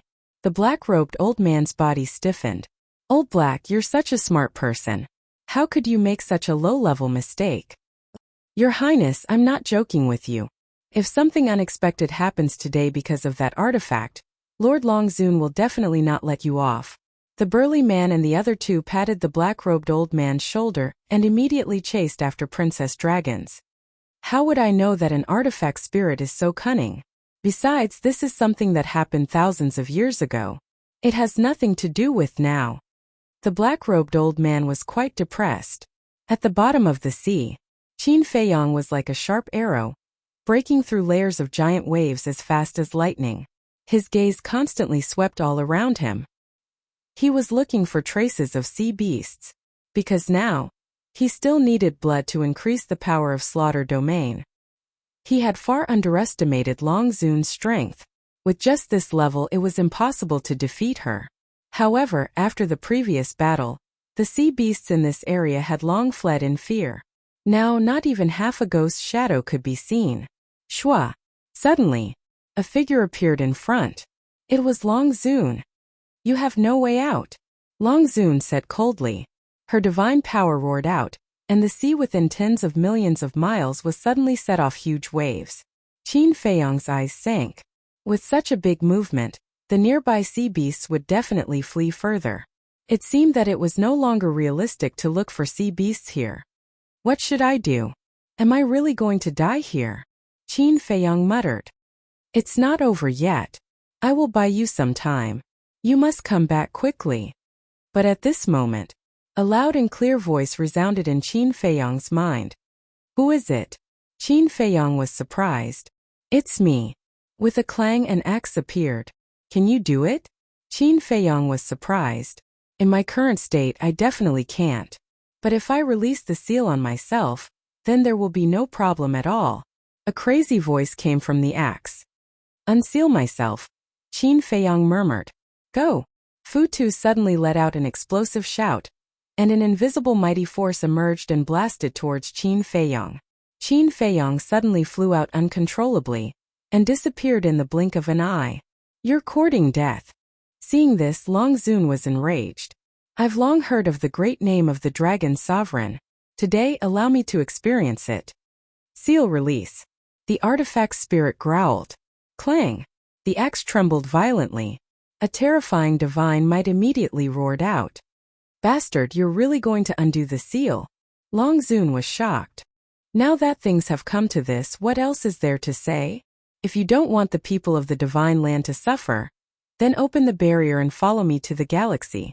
I will fight you to the death. As soon as he finished speaking, the axe immediately rushed out of the sea and into the sky. Okay, I'll fulfill your wish.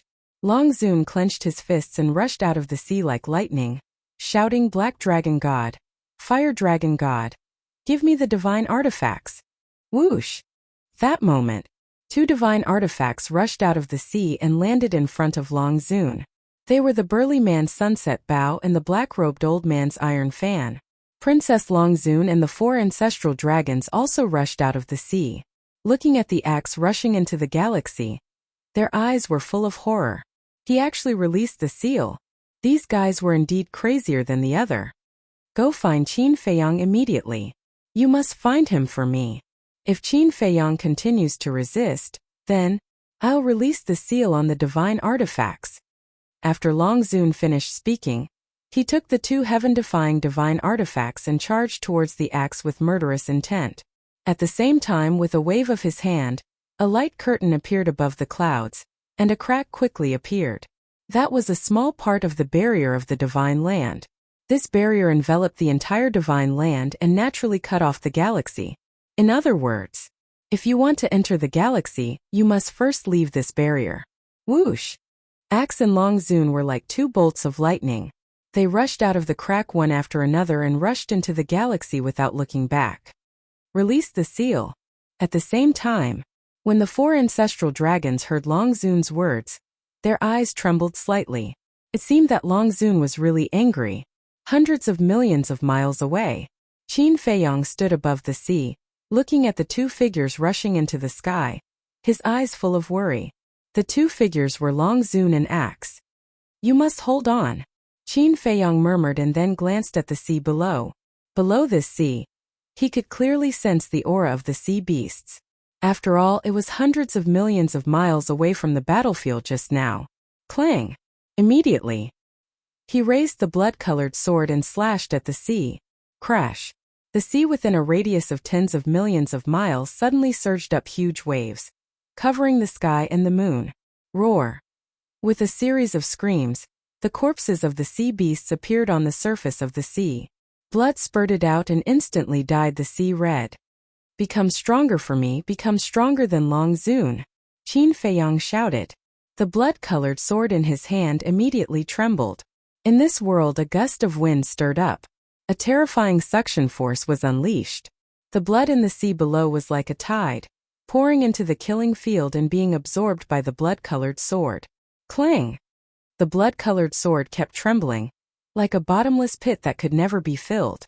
Qin Feiyang's murderous aura and bloodthirsty aura became more and more terrifying. He could feel it from afar. Over there.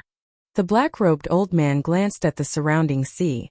When he sensed the murderous aura from afar, he immediately shouted.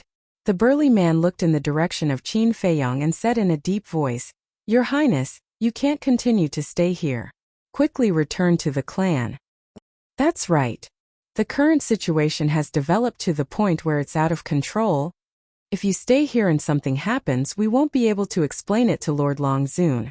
The black-robed old man, the golden-haired young man, and the silver-haired young man all spoke. The princess of the dragons raised her eyebrows and nodded. All right, I'll return to the clan. If possible, capture him alive for me. Yes. The four nodded. The princess of the dragons immediately activated a teleportation altar and quickly disappeared. The burly man looked at the black-robed old man and asked, "Do you really want to capture him alive? Capture him alive? What a joke." The three sneered. The burly man couldn't help but smile. He waved his hand and shouted, "Let's go." Whoosh! The four ancestral dragons immediately flew towards Qin Feiyang with extreme speed. They're here? Qin Feiyang also sensed the aura of the four. Looking in their direction, his eyes flashed with murderous intent. Clang! He decisively turned around and used the walk formula. In a few breaths, he appeared tens of millions of miles away and slashed at the sea. Splash! Rumble! Countless sea beasts appeared on the sea surface. The killing field was madly absorbing. The power of the blood-red sword suddenly soared to another level. His blood-red hair fluttered in the wind. His blood-red eyes were like a sea of blood floating in the sea. At this moment he was a living god of death. In the sea, no matter how powerful the sea beasts were, they all fled in fear. Qin Feiyang, I thought you were a sensible young man, but I didn't expect you to be so stubborn. Facing us dragons, your struggle is useless. Accompanied by a cold shout, The 4 ancestral dragons cut through the sky and instantly arrived. Divine power surged, annihilating the sky. A destructive aura shrouded all directions. It's not up to you to decide whether it's useful or not. Qin Feiyong waved the blood-red sword, and a blood-red sword chi immediately attacked the 4. Rumble. The divine power of the 4 instantly dissipated. What? The 4's expression changed and hurriedly dodged. The blood-red sword chi was like a destructive force that blasted into the sea behind the 4. The sea there immediately dried up. The sea water was evaporated by this sword. Looking at this scene, the 4 ancestral dragons couldn't help but break out in cold sweat. The power of this blood-red sword was obviously much stronger than before. If it were to hit them, they didn't even dare to think about the consequences. Long Zun isn't here, what can you few small fries do to me? Qin Feiyong slashed out again. The 4 hurriedly dodged. The black-robed old man's eyes flashed with a hint of gloominess and shouted, "Old gold, old silver." The golden-haired youth and the silver-haired youth looked at each other. Clang! Accompanied by 2 loud sounds, a golden battle sword and a silver hammer immediately appeared. If you don't release the seal, you're nothing in front of me. Qin Feiyong directly charged at the 2. The golden-haired youth let out a long breath and said indifferently, "Then release the seal." What? Qin Feiyong was shocked. "This is Long Zun's order. If you continue to resist, release the seal." After the golden-haired youth finished speaking, he looked at the golden battle sword in front of him and shouted, "Release the seal." Clang! The golden battle sword suddenly trembled. A terrifying aura emanated from it. "I really want to release the seal," Qin Feiyong muttered. To kill him without hesitation, how much did these dragons hate him? Boom! All of a sudden, the golden battle sword burst out with an unprecedented aura. This aura was enough to make anyone despair. This piece of heaven and earth also began to crack and shatter. Even the sky was collapsing. The destructive aura, with this place as the center, turned into an invisible giant wave and rolled out in all directions. The surrounding sea area was overturned. Even the bottom of the sea was shaking violently and sinking. It was like a prehistoric earthquake. At the same time, one by one the sea beasts under the impact of this air wave, accompanied by desperate wails, kept losing their lives. Billions of miles away from here, there was a huge island and a group of humans lived on the island. Men, women, old and young, about tens of thousands of them. Originally, everything was very calm and peaceful. Those who hunted, hunted. Those who cultivated. However, just as the air wave crazily surged, in just a blink of an eye, along with a loud noise, the island disappeared. The people on the island, before they could react, turned into ashes. There was another island. This island was even bigger. The population was as many as hundreds of thousands. But it was only for a moment and everything disappeared. Similar things were happening everywhere at this moment. In short, wherever this wave of air went, not a single living being could survive. This scene was definitely a scene of suffering and suffering. A scene of doomsday. You're tuning in to the Li Mei Sword of Destiny YouTube channel. We're so grateful for your support, and don't forget to subscribe to join us on this incredible journey through captivating stories. Your generosity through donations truly makes a world of difference, as it's the primary source of revenue that allows me to expand and enhance this channel for you. Thank you from the bottom of my heart for being a part of this adventure.